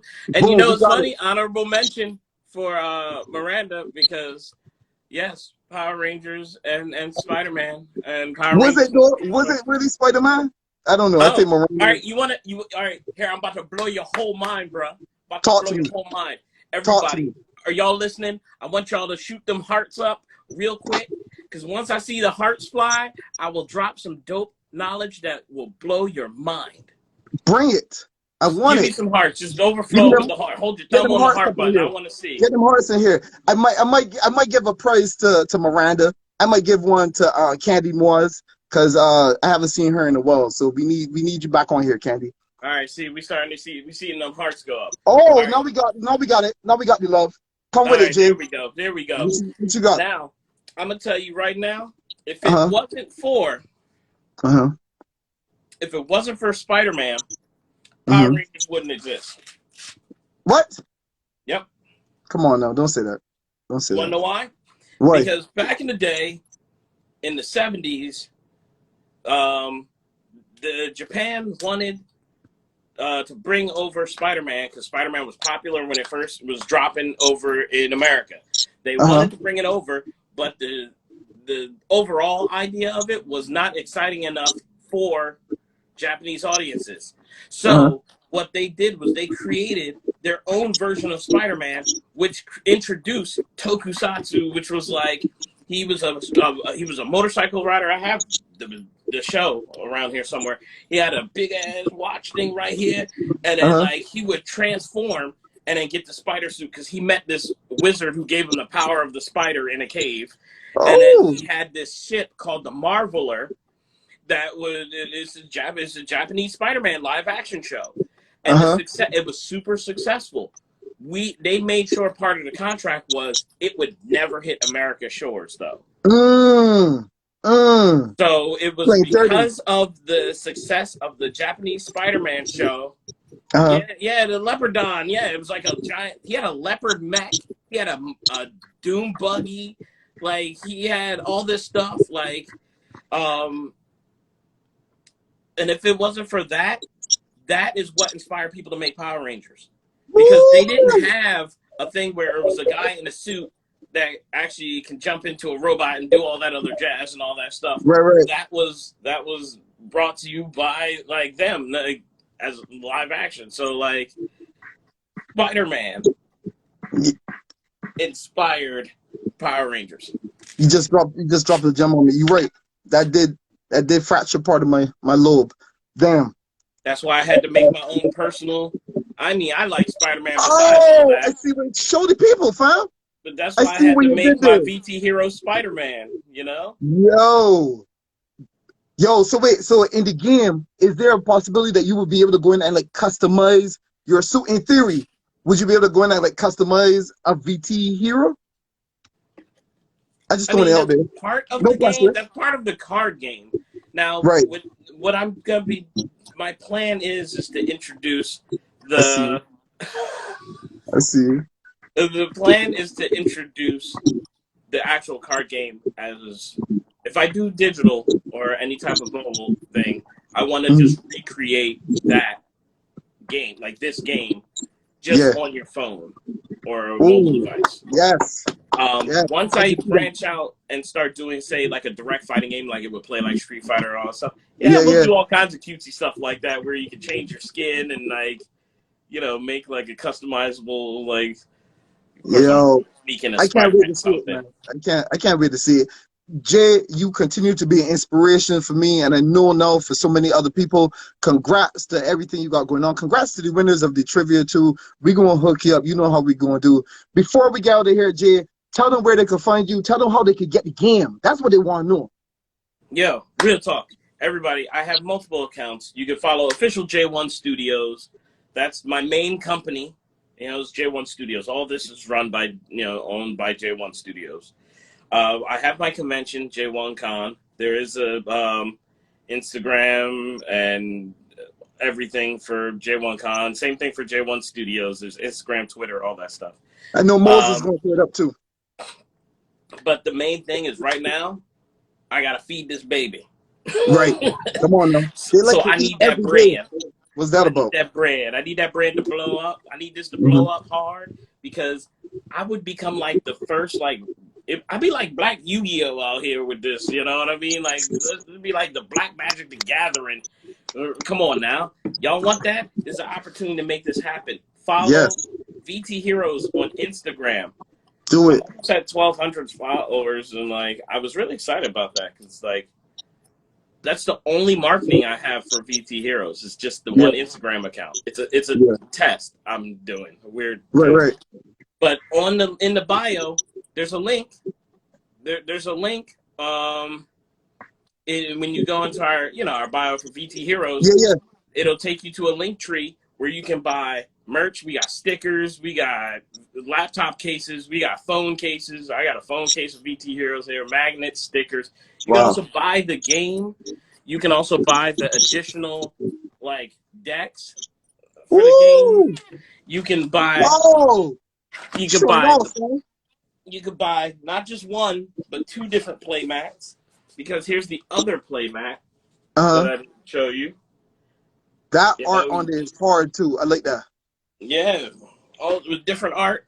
Yeah. I need y'all to just go out there and support. You know what I mean?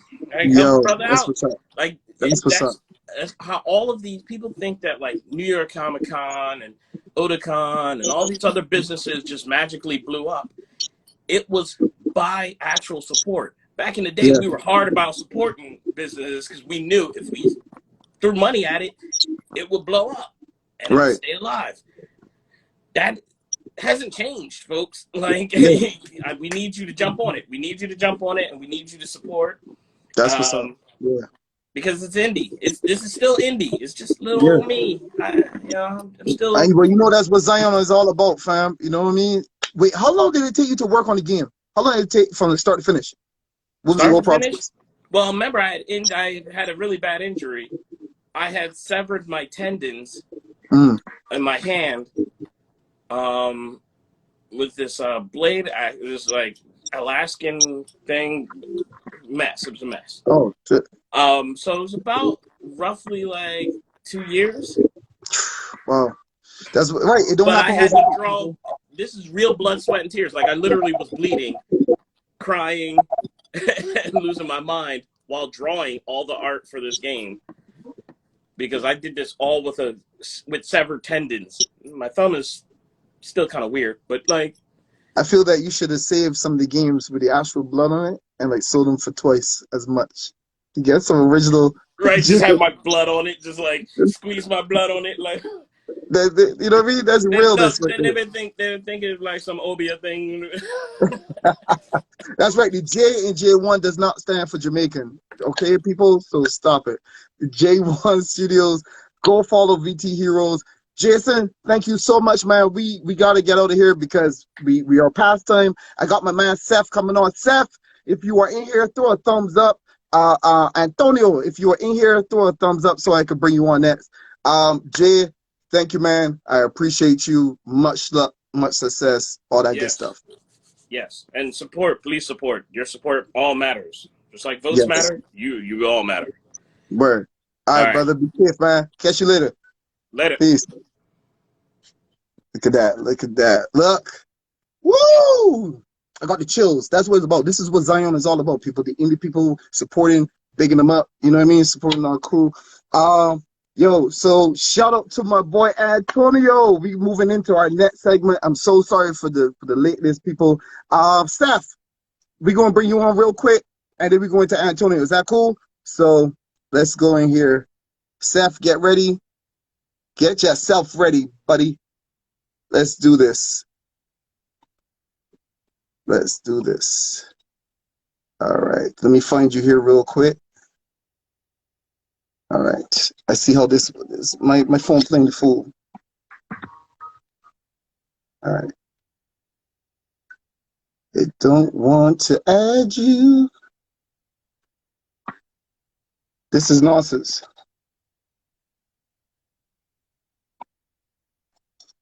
All right, let's try it this way.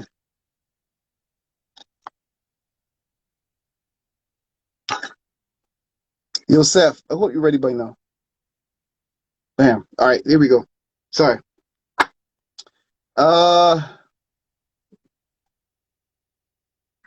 Yo, yeah, summer is gone. The question is gone.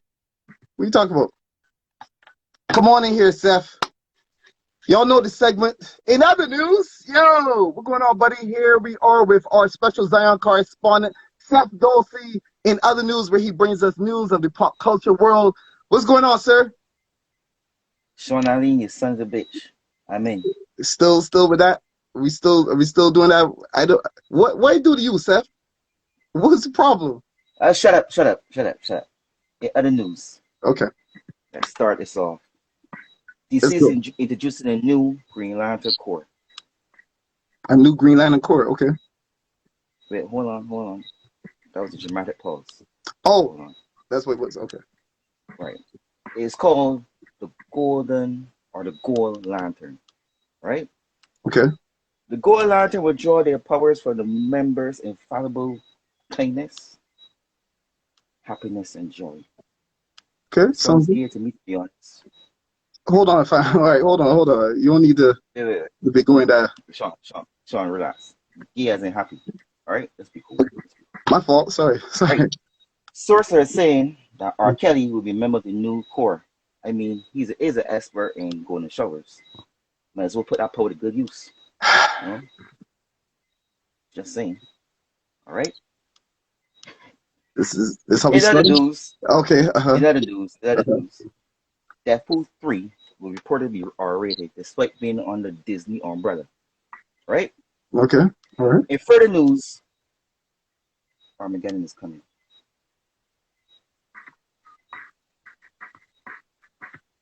Right.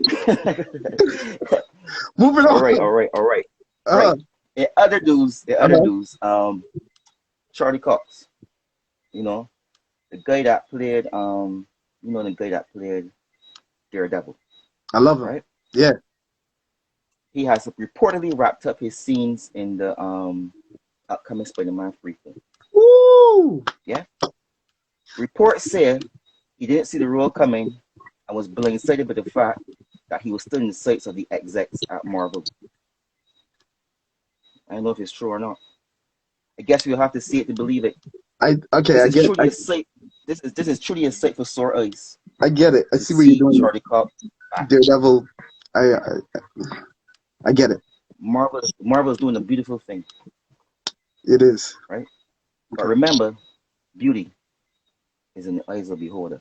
You see what you're doing here? I see what you're doing here. Right. Can we move on? Right. In other news, Uh-huh. let's see what's going on here. Ray Fisher, Mm-hmm. right? Some of you know him as Cyborg in Justice League films. Okay. Has released a recording that proves that some level of workplace harassment Mm-hmm. was going on set during the Justice League reboots. Hmm. Right? Okay. You know what really does kick me in my nuts? What's that? He wasn't against the script. Oh, come on. Don't do that. Don't be like that. Garbage, fam. Don't be like that. In further news, Uh-huh. in a sense of solidarity, Uh-huh. and I mean all of Cyborg's fans, I mean all of them, come together, show the support and sign the petition to keep him in the upcoming Flash movie. That's what's up. This is the petition. What's that? Nobody's a fan, fam. Nobody is a fan. Don't be like that. Don't be like that. Sad but true. Nobody is a fan. Are you a fan, Shawn? Are you a fan? I mean, but I trying to. It doesn't matter if you're a fan or not. It doesn't matter. Anyway, in other news, Hawk. He has been cast as a villain in the upcoming Disney Plus Moon Knight series. Oh, hold on. You say Ethan Hawke? Yeah. Let me guess. Hold on. Let me guess. Ethan. He would play Let me see. Hawkman. Because Ethan Hawke, Hawkman. All right. First of all, Hawkman is a DC character. Yeah. Well, I know he's a decent guy. I And just say like Ethan right. Hawke. But listen, Sean. This is what you want to do. I want you to sit back, Uh-huh. just look ugly. Sit back and just look ugly. You're doing a perfect job at that. Just sit back and just be ugly. I think Let that's a me do little. the jokes. I think that's a little unnecessary. You know, Sean, Alleyne, you son of a bitch. I know. what's the problem? Wake up.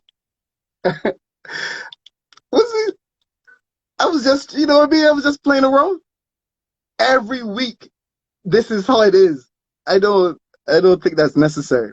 Thank you, Seth. I appreciate it. That was Seth Dulcie in other news.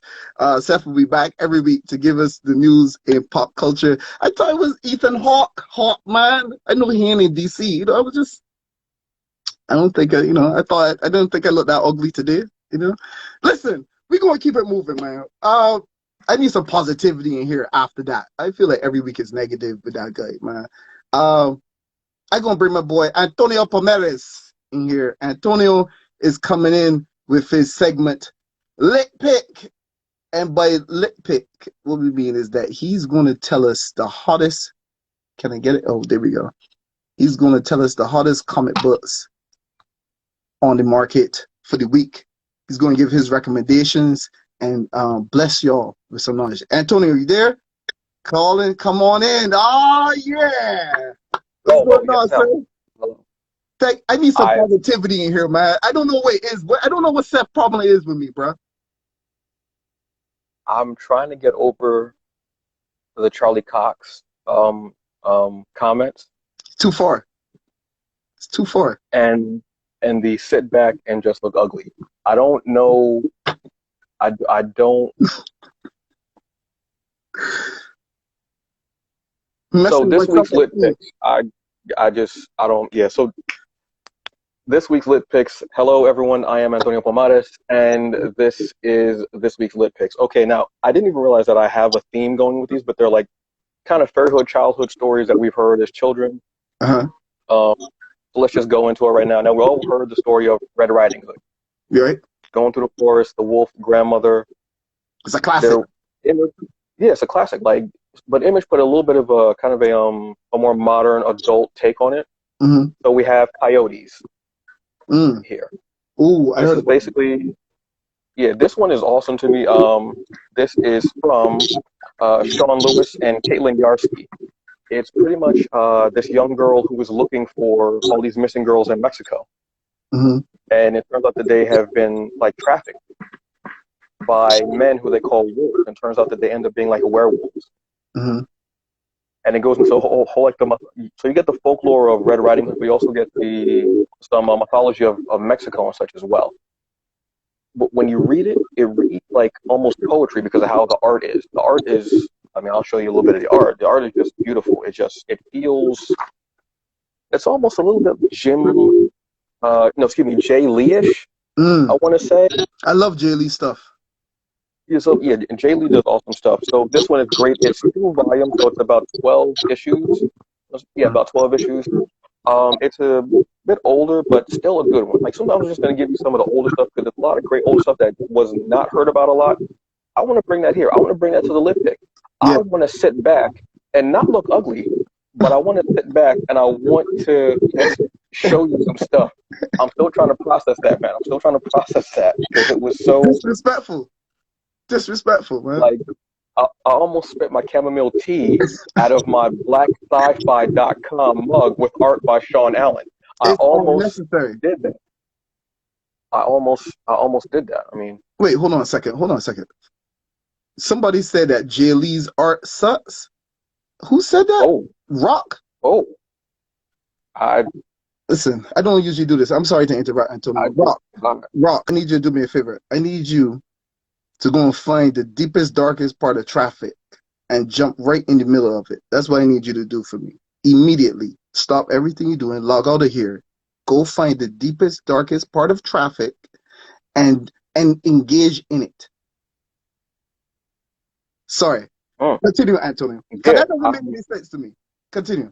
That kind of threw me. I mean, you know what? Maybe he knew a guy in high school. Maybe. Named Jay Lee, and it was a different, I'm going to try and give him some credit because positivity. Right. Positivity. Thank you. That's what we need here because I don't understand it. I don't understand it. I don't want nobody sitting back and looking ugly while thinking about blind jokes for Daredevil. I don't want to do,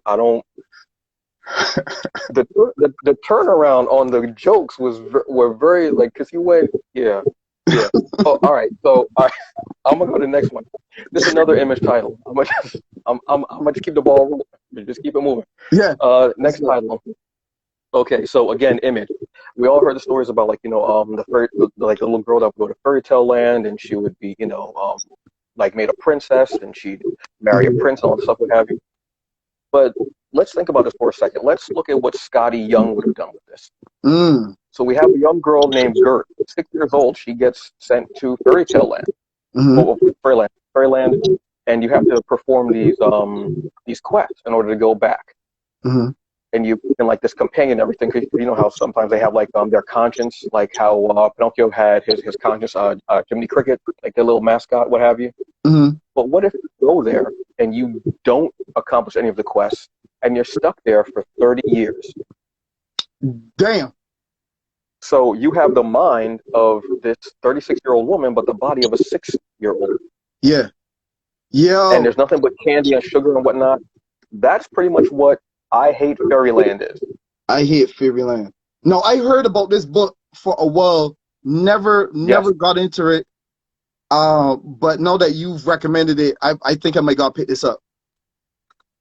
It looks, it's kind of like, like fairy tale, very bright and colored, but very kind of dark humor, which I love, which is part of the reason why I read it. It was also recommended to me by someone.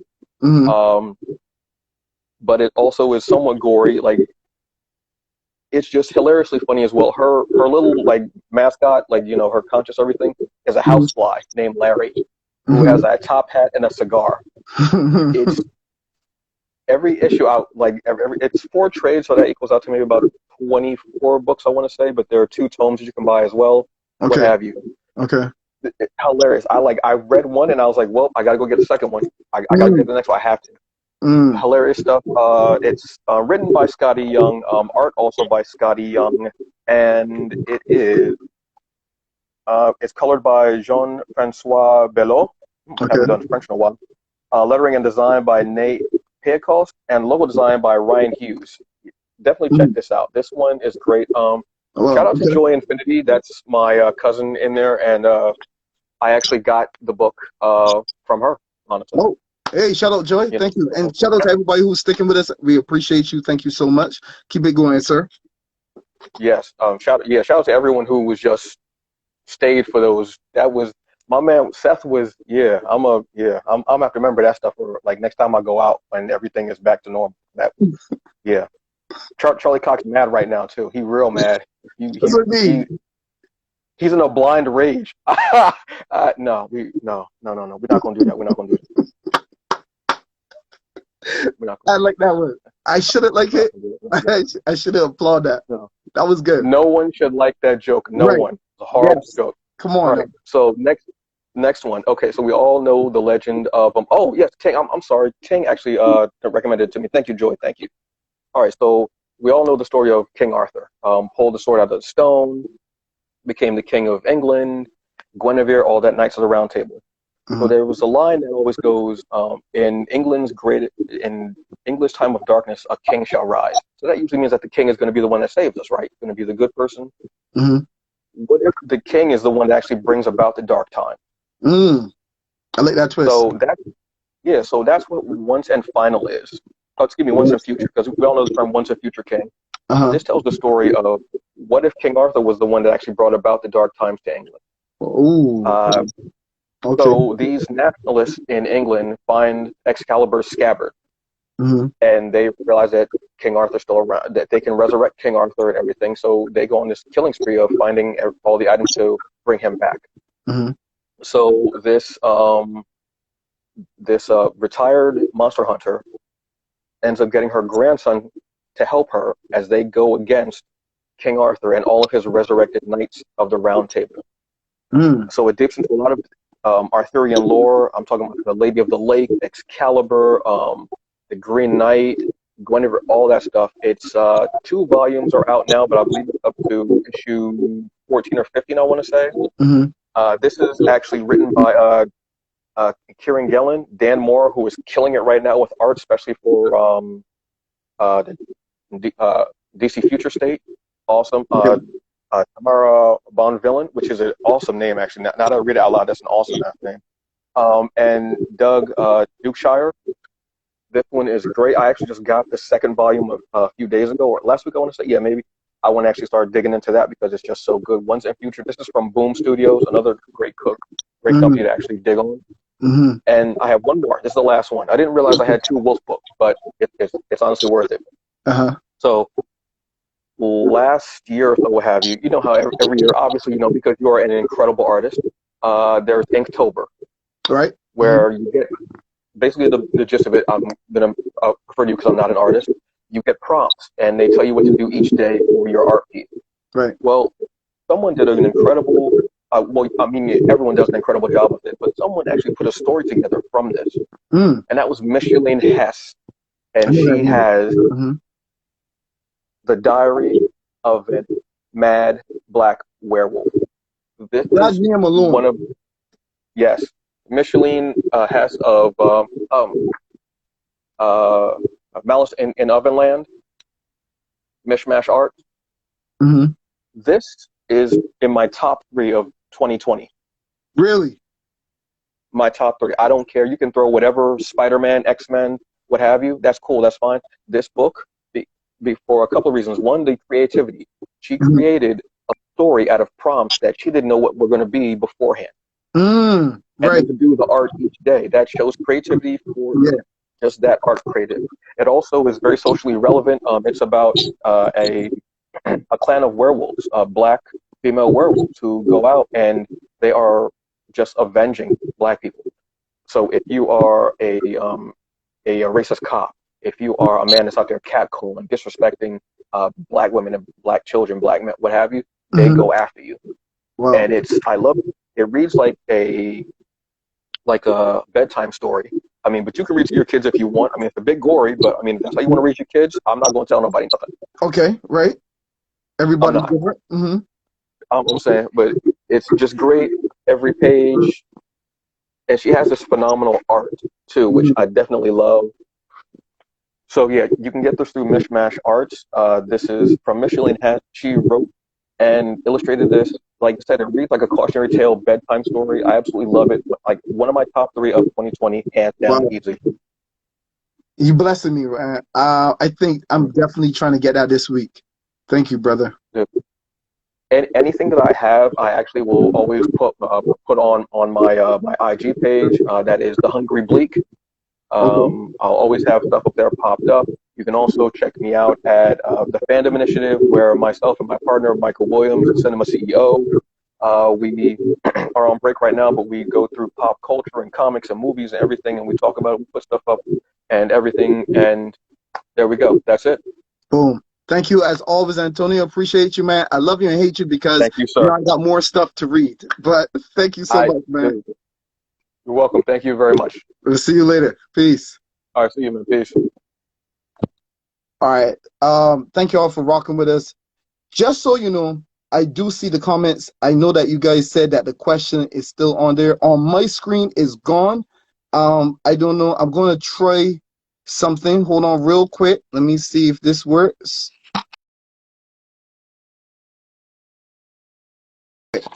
Let me know if the question is gone because I can't see it on my side. I apologize. You know, this is, you know how technology is sometimes, man. But we're gonna keep the show moving, y'all. We are a little over time, but we're gonna try. It's gone? Oh, thank you. Sorry. Hey, listen, I didn't know, you know what I mean? But I do see y'all comments. Appreciate y'all. We're gonna bring my boy Mose back in here. Mose, you ready? Let's get back in here, man. You know, I know you like to get comfortable and take your shirt off and stuff when you in between, you know what I mean? So let's go. Let's get you back in here. Somebody said it's still there. I don't know. Going on yeah, it was gone. So I don't know. You know what? I don't Maybe see if it. I it's don't not see it. going on yours, maybe go out and come back in. I don't know. Maybe I that'll think do that it. might be a problem because I think people are going back and going out and coming back in, and they're seeing it on the screen. I think that might I be a problem. I wish I knew what to, because some people are saying they don't, it's gone from theirs, and some people say it's not. So Wow. try going off and coming back on, and let me know if that works, and I'll see you again. All right, come on, y'all wrong. He said, I heard Daredevil deleted his Twitch account because the tag blame playthrough was moved. Y'all wrong. I'm not encouraging this. All right, stop it. Listen, man, we can't be doing this. That's crazy. Shout out to Seth, even though he's disrespectful as hell. Shout out to Antonio. We're going to keep the show moving. Moz, let's get into. We got to try to cram some more stuff in here. You know, not the way you thinking. Let's go into how does it look? How was it? Which is Cool. where we normally do our segment about. We normally have a segment where we do a review of something and how was it, and where we say how we think something may. Where we review a trailer and say what we think might happen. But for today's episode, for today's segment, we're gonna do how was it and how was it. You get two how was it. We're going to be talking about WandaVision. We're going to try to keep it spoiler free. Right. WandaVision just dropped on Friday, I believe, with a 2-episode premiere. Seth, stop. Did you see it, boy? Yeah, I see it. I saw it. Okay. I don't know how many people in the audience saw it. Like I said, we're going to try to keep it spoiler free. As What's much as your thoughts possible. on it, Mons? Hit me. What you got? So far, it's interesting. I think they are holding back a bit of information. Also, I think there's a lot of things that I wanted to see, want them to explore in a sense. But so far, I'm looking forward to because they drop 2 episodes in one. So dropped the first episode and then second episode, and then was like, all right, cool. I'm just waiting until they see certain things. Right, because it's weekly. They're gonna be dropping it on Right. Fridays, right? Right, Which on I don't Fridays. mind. I know that people are accustomed to the binge nature of Netflix and stuff like that. I don't mind waiting weekly. I don't mind waiting either. To Right. me, it works for me. So overall, what would you give these first 2 episodes? Like out of 10? It's hard. It's hard to say it. X's. It's hard to say it because it's like I still need to see more. On the truth. Okay. All right. I still see, it isn't bad for me. It isn't bad. Yeah. I don't know how you think. I liked it, and I'm curious how what the audience thinks too. Let me chime in. Let me know what you guys thought. But it had just enough mystery there to keep me. I have to say, if that was an actual show, like an old time, I Love Lucy, Honeymooners type of thing, it was hilarious. It would have been hilarious. I would watch that. I love the whole bewitched nature of it and stuff like that. It was funny, and it was then the little undertones when it got creepy. It got creepy. It got creepy. It leaves a lot to the imagination. I am definitely going to be there to see the rest. So far I would give it an 8 X's out of 10 Xion X's, just because. Wow. Here's my thing, though. Here's why I'm taking away a couple points. I'm not. This is just getting nitpicky, right? This is getting nitpicky. I was never a fan of how they portrayed the Scarlet Witch, and like she could do, like, they never really talked about how her doing chaos magic. Right. It's like she could do, she does these weird other things, like, when she was the Avengers and she was pulling at Tony Stark mind and she was doing like, that shit, and she was doing like more like telekinetics type of thing as opposed to like magic stuff. And then when they mysteriously made her lose her accent, it kind of like took me out. like the original incarnation when they had the little European accent. I thought that Right. was a cool little twist, a little take on the character, and it just threw me off when they lost the accent. I know, like I said, it's nitpicky. It's no big thing. I recommend it. All right. Yeah. But let's move on to our other. How was it? Mm-hmm. Outside the Wire. We talked about this last week, I believe. We talked about the Yep. trailer. This is the movie starring Anthony Mackie and Damson Idris. I think that's how you pronounce his name. Yes. That's And it's a sci-fi movie. It's on Netflix. I don't know if you guys saw it. Once again, we're going to keep it spoiler free, just in case. Probably next week we might go a little more in depth. But it's a near future sci-fi story about a disgraced drone operator in the military, who's played by Damson Idris, and he has to team up with Anthony Mackie's character, this cyborg, and take down these machines in the future. I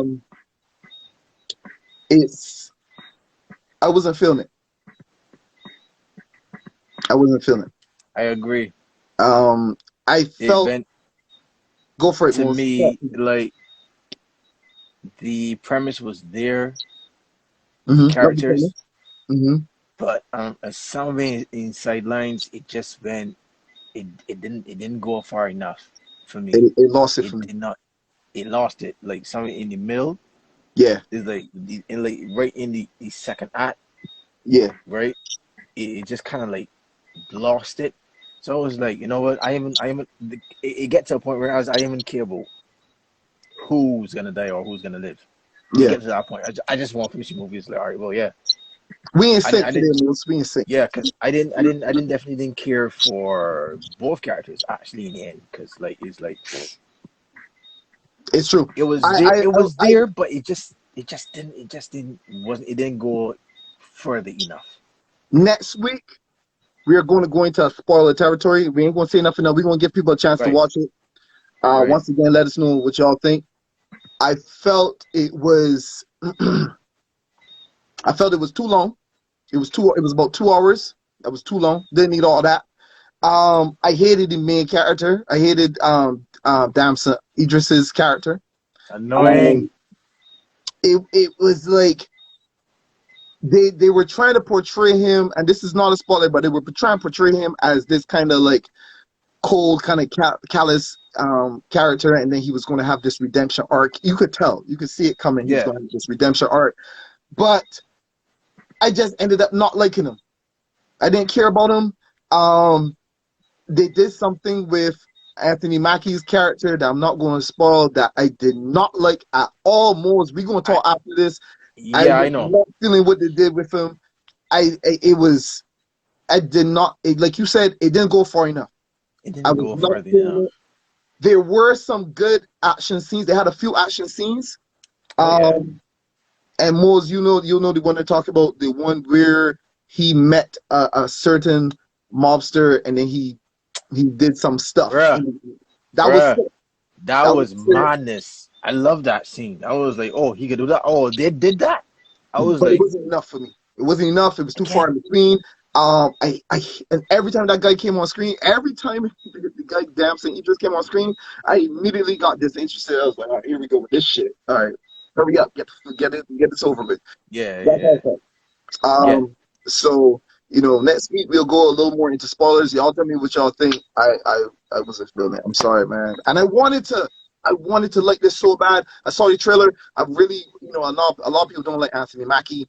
I like him. You know what I mean? He's not like my favorite actor, but you know what I mean? Like I root for him, and this was it. So, moving on. There you have it. Let's go real quick. We're gonna come back to Fan Zone, but I like to break it up more. I don't like going from negative to negative. You know what I mean? I like to switch up. I know. Let's talk about the Xion versus Art Challenge. All right. Last week, this is what happens. Every week, we normally pick two characters against each other that you may not normally see interact. right? And we post it up and we do a poll, and then we also offer it as an art challenge. Your job is to draw either of the characters, both of the characters, whatever, right? Right. On last week's episode, we talked about Iron Fist versus Ryu, right? And who would win? Mose, you picked Iron Fist. Yes, I did. As much as I love Iron Fist, I chose Ryu. Not a big Ryu fan, but I felt, granted who he was against, given who he was against, that would be the logical choice. 76% of the people agreed with Team Shiz, and they said Ryu. Sorry, man. 23% picked Iron Fist, 76% picked Ryu. Hey, it's all good. Okay, you know what I mean? You know what I mean? By the way, I saw the artwork that you put up, killed it, and I like the fact that you drew both characters. Go check out my page so you can see that incredible artwork. And we also, I'm going to post up all the artwork tomorrow from some of the other people. You can still, put your character, your artwork into it. Because this week, who we have, tell me how y'all feeling this. Tell me who you will win. All right, we're going to post it up from tomorrow officially, and you can start drawing. Agent 47 from the Hitman video game series versus the main Assassin's Creed character. Assassin versus Assassin. Hitman versus Assassin. Agent 47 versus Assassin's Creed from the first game. Who you got most? You want to understand? Talk to me. I don't know. Because for some reason I have not played both video games. And for sure I worked out the memory of both movies out of my mind because they both suck. So that's how I don't know. Yeah, that's how it is. But I don't know. I'm not really tied to who goes with what. But what I do know is that I can draw one of them. That's it. Okay. That's the truth. I'm in the exact same boat as you, Mose. I'm not a big gamer. I don't think I've ever played Assassin's Creed. I've never played Assassin's Creed. I've never played Hitman. I saw the movies, like you said, both from the garbage. If it was a battle of which movie stunk more, that would be a tie. They would both kill each other because they were both trash, flaming hot sewer juice. Straight in the Venom zone, but anyway. Straight. Both of them should be in there. Both of them holding hands, skipping into the Phantom Zone, orbiting around the satellite that is Wonder Woman 1984. I forgot there is a satellite. There's a satellite in the Phantom Zone. She's a whole fucking planet. I guess Agent 47. I guess that's who I'm going with. You said which assassin? I said the first assassin, from the first game, the first Assassin's Creed. What was his name? Hold on a second. What was his name? Altair Ibn Ahad. Am I saying that right? Don't come at me, game people. Sorry, I don't know. But for the first game, that's who we going with. I think Agent 47. He's a clone. He's like faster, stronger, smarter, all that stuff. I feel like he's a Daft Punk song. Wow. Okay. I see what you did there. I see what you did there. So yeah, that's who I'm going with. I don't know who I'm going to end up drawing. So we'll see. And like more like like AK said, let's not invoke those movies anymore. But speaking of the Phantom Zone and badness, though. The Phantom Zone Danger.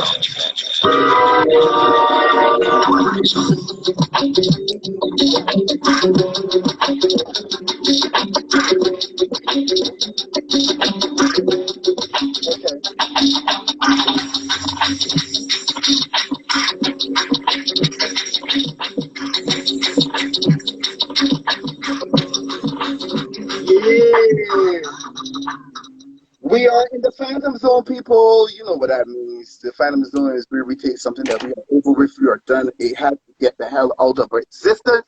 Get out! And we put it into the Phantom Zone, never to be heard from again. Mose, this is on you. Who you throwing into the Phantom Zone this week, buddy? This week, I have for the Phantom Zone, Batman, Soul of the Dragon.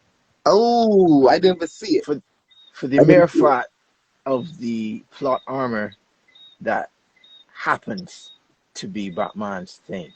Okay. And we threw Batman's plot armor into the Phantom Zone. Yeah. A few months ago. So okay. More of that shit. Gotcha. Again. Yeah. For those who don't know, have not seen it, this is going to be a spoiler free.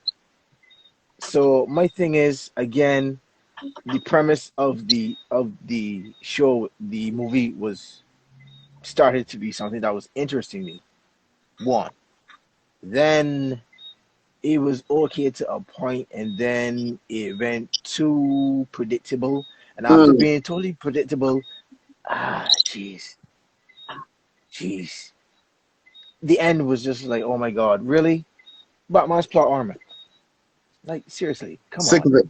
Okay. Come on. I did to everything else is okay. I like the characters, but there were certain characters that were there just to move the plot along. Yes, but yeah, it was too typical. So I was like, come on. And I'm a Batman fan, but come on, no, you just the plot armor thing is just come on, please stop. So Stop. How far into the Phantom Zone would you put it? Where the plot armor goes. Where Batman's plot armor, everything that is plot armor to Batman is automatically a magnetized stick. It goes like right there. We talking about Batman Soul of the Dragon, J Black. And I didn't see it, but Moses saying nope. So up to that point, would you have recommended it? I just want It would have been great. I mean, honestly, it was a black exploitation and stuff. Yeah, I know how you feel about those things, but to me, a couple of things is enjoyable for certain characters, and it was kind of based on like Bruce Lee's Enter the Dragon, was it? Right. But that's what I mean. Like they took from the trailer, I saw they took like the guy who was supposed to be Richard. What's his name? What was the character's name? No, not the other one. He's supposed to be somebody. Dragon. Actually, half of those characters are in the movie. To be honest. Right. But they made him like they basically made him Bruce Lee. Except for Bruce Lee. Well, obviously with certain stances you would see him in Bruce Lee's stance. So he's like right. He's part Richard Dragon. I think it was Richard Dragon. That was his name. It is him. Yeah. Right. Yeah. And they made him basically Bruce Lee, and that's not in the comic books how it is. No, it's him. All right. I'll still watch it and see. You know, I guess. But sorry. All right. Like I said, for the warning. For future reference, anything that's Batman plot armored and it doesn't go that well, it automatically goes in the Phantom Zone and it sticks right to everything else. So you see a big cluster, as soon as you get in the Phantom Zone, be like, what's all this? Yeah. Okay. Just a big cluster in the shape of the bat signal. Yep. Okay. All right. Well, thank you, man. Appreciate that you letting us know who's the latest resident of the Phantom Zone. And now, let's get out of here. And you know what, Mose, we have some. You know what? We like to switch it up with some positivity. Let's shout out some people. Yeah. This is our spotlight section. I like to change the music because when I think of the Phantom Zone, I think badness. I think horrors. And I don't like to associate that with what we do when we're doing something positive. You know what I mean? Right. So the spotlight segment is where we shout out 2 artists each that we think deserve some attention. It may be people that you already know about, maybe people that are new to you, but we here at Xion, we're all about spreading love.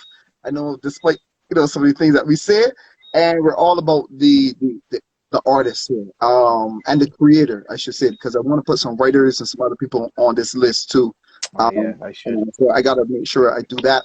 But so my first two people, if you don't mind me going first, Mose, I want to give a shout out and a spotlight to Julian Shaw, another Julian, at Mm-hmm. Rock the Arts. That is ROC. I'm going to put his name in here.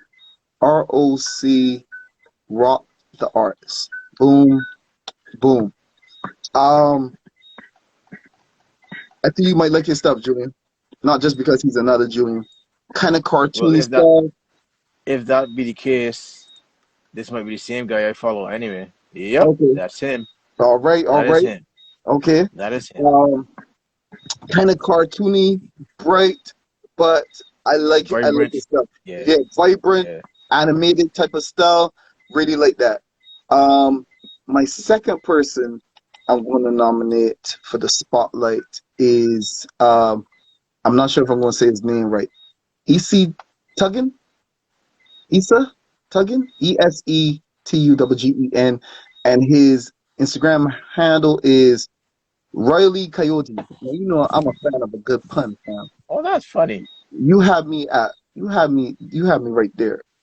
Riley Coyote. Hold That on. is his name Riley right there. Coyote. Hilarious.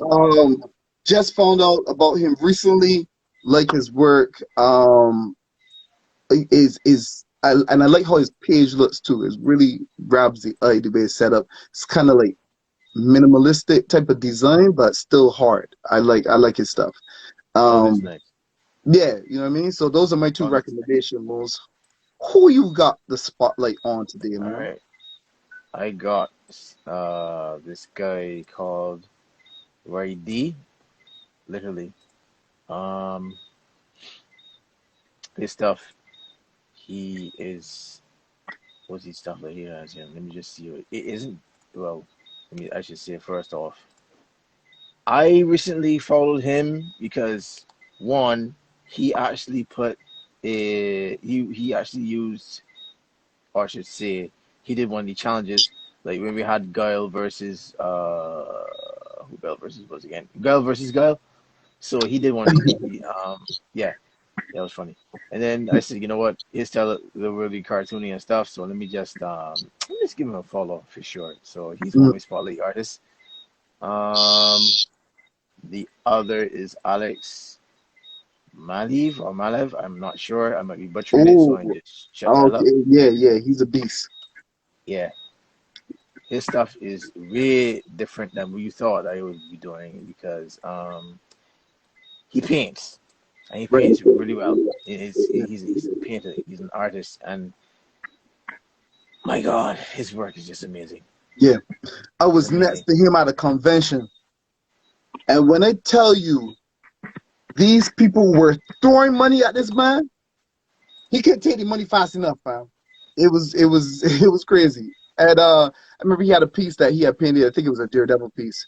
And he told him that he was like, one guy was like, yo, how much? And I think he said like, I think I heard him say like $2,000 or something. And that was, Stewart, the guy was like, oh, sure, no problem. I said, who the, that shit? I said, okay, this is a whole nother level. This is a whole nother level. So yeah, shout out to those artists.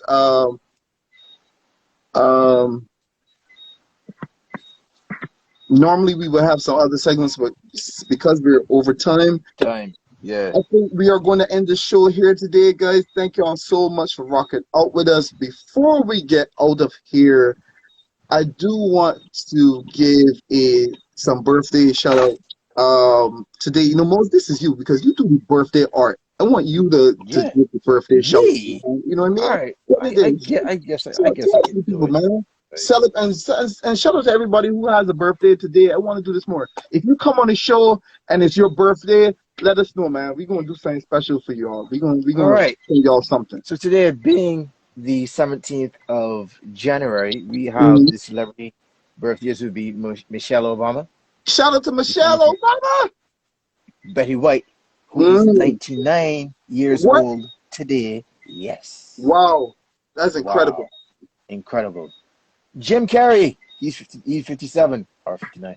No, I think either way. That's your man. He's like, yeah, that's my guy. That's my guy for years. If it wasn't for any Jim Carrey, I don't think it would be Mose anyway.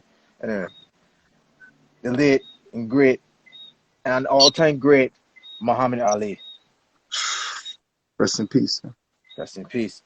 Steve Harvey, because hey, Steve is there. Okay. Dwayne Reed, Okay. basketball of Dwayne Reed. Calvin Harris, who is producer DJ, he produced some stuff. I think it's a couple of songs that y'all might know. It's not coming to me now, so just skip that one. Okay. Then it's Brandy's brother, Ray J. You don't have to do that to that man. You don't have to say Brandy's brother. Well, you get that man some respect. Stop it. Okay, all right. You Then there's disrespectful. Ray J, You disrespectful. All right. the one and only Darth Vader himself, the voice, James L. Jones. Ooh, salute. Shout out. All right. And my guy, the King of Crunk, Lil Jon, yeah! It's too much. Too much. You're Come on, doing too much. just saying. Yeah, just saying. All right. And then last but not least, Eartha Kitt. Wow. Yeah. Salute to Eartha Kitt. Legend. Salute. That's Rest in amazing. peace. Yo, yes, man. Well, thank you, Mose. Happy birthday to everybody who's celebrating their birthday today. We are at the end of the show. We've been a little bit longer, so thank y'all for rocking out with us. Shout out to our special guest, Jason Richardson. Shout out to our Xion correspondent, Seth Dulce, Sure. Disrespectful, and Antonio Palmares.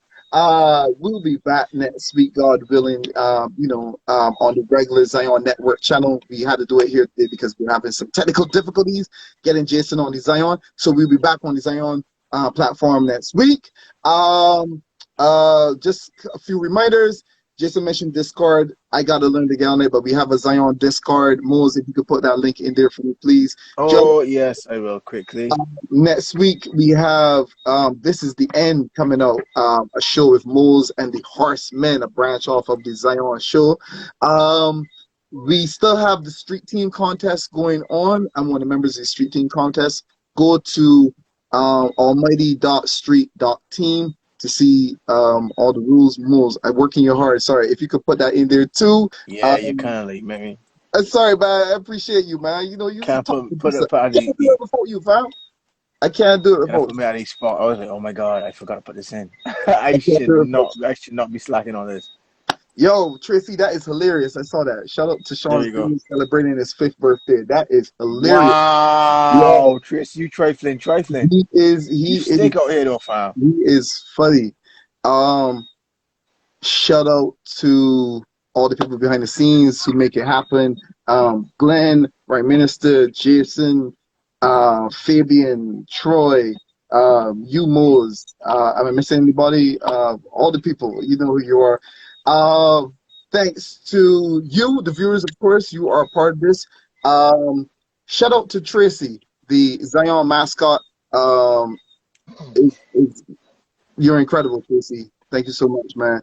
And shout out to you on your partnership with Quaker Oats. They said that Tracy looks like a trash bag full of oatmeal, and they said they're gonna work together. So, congrats, buddy.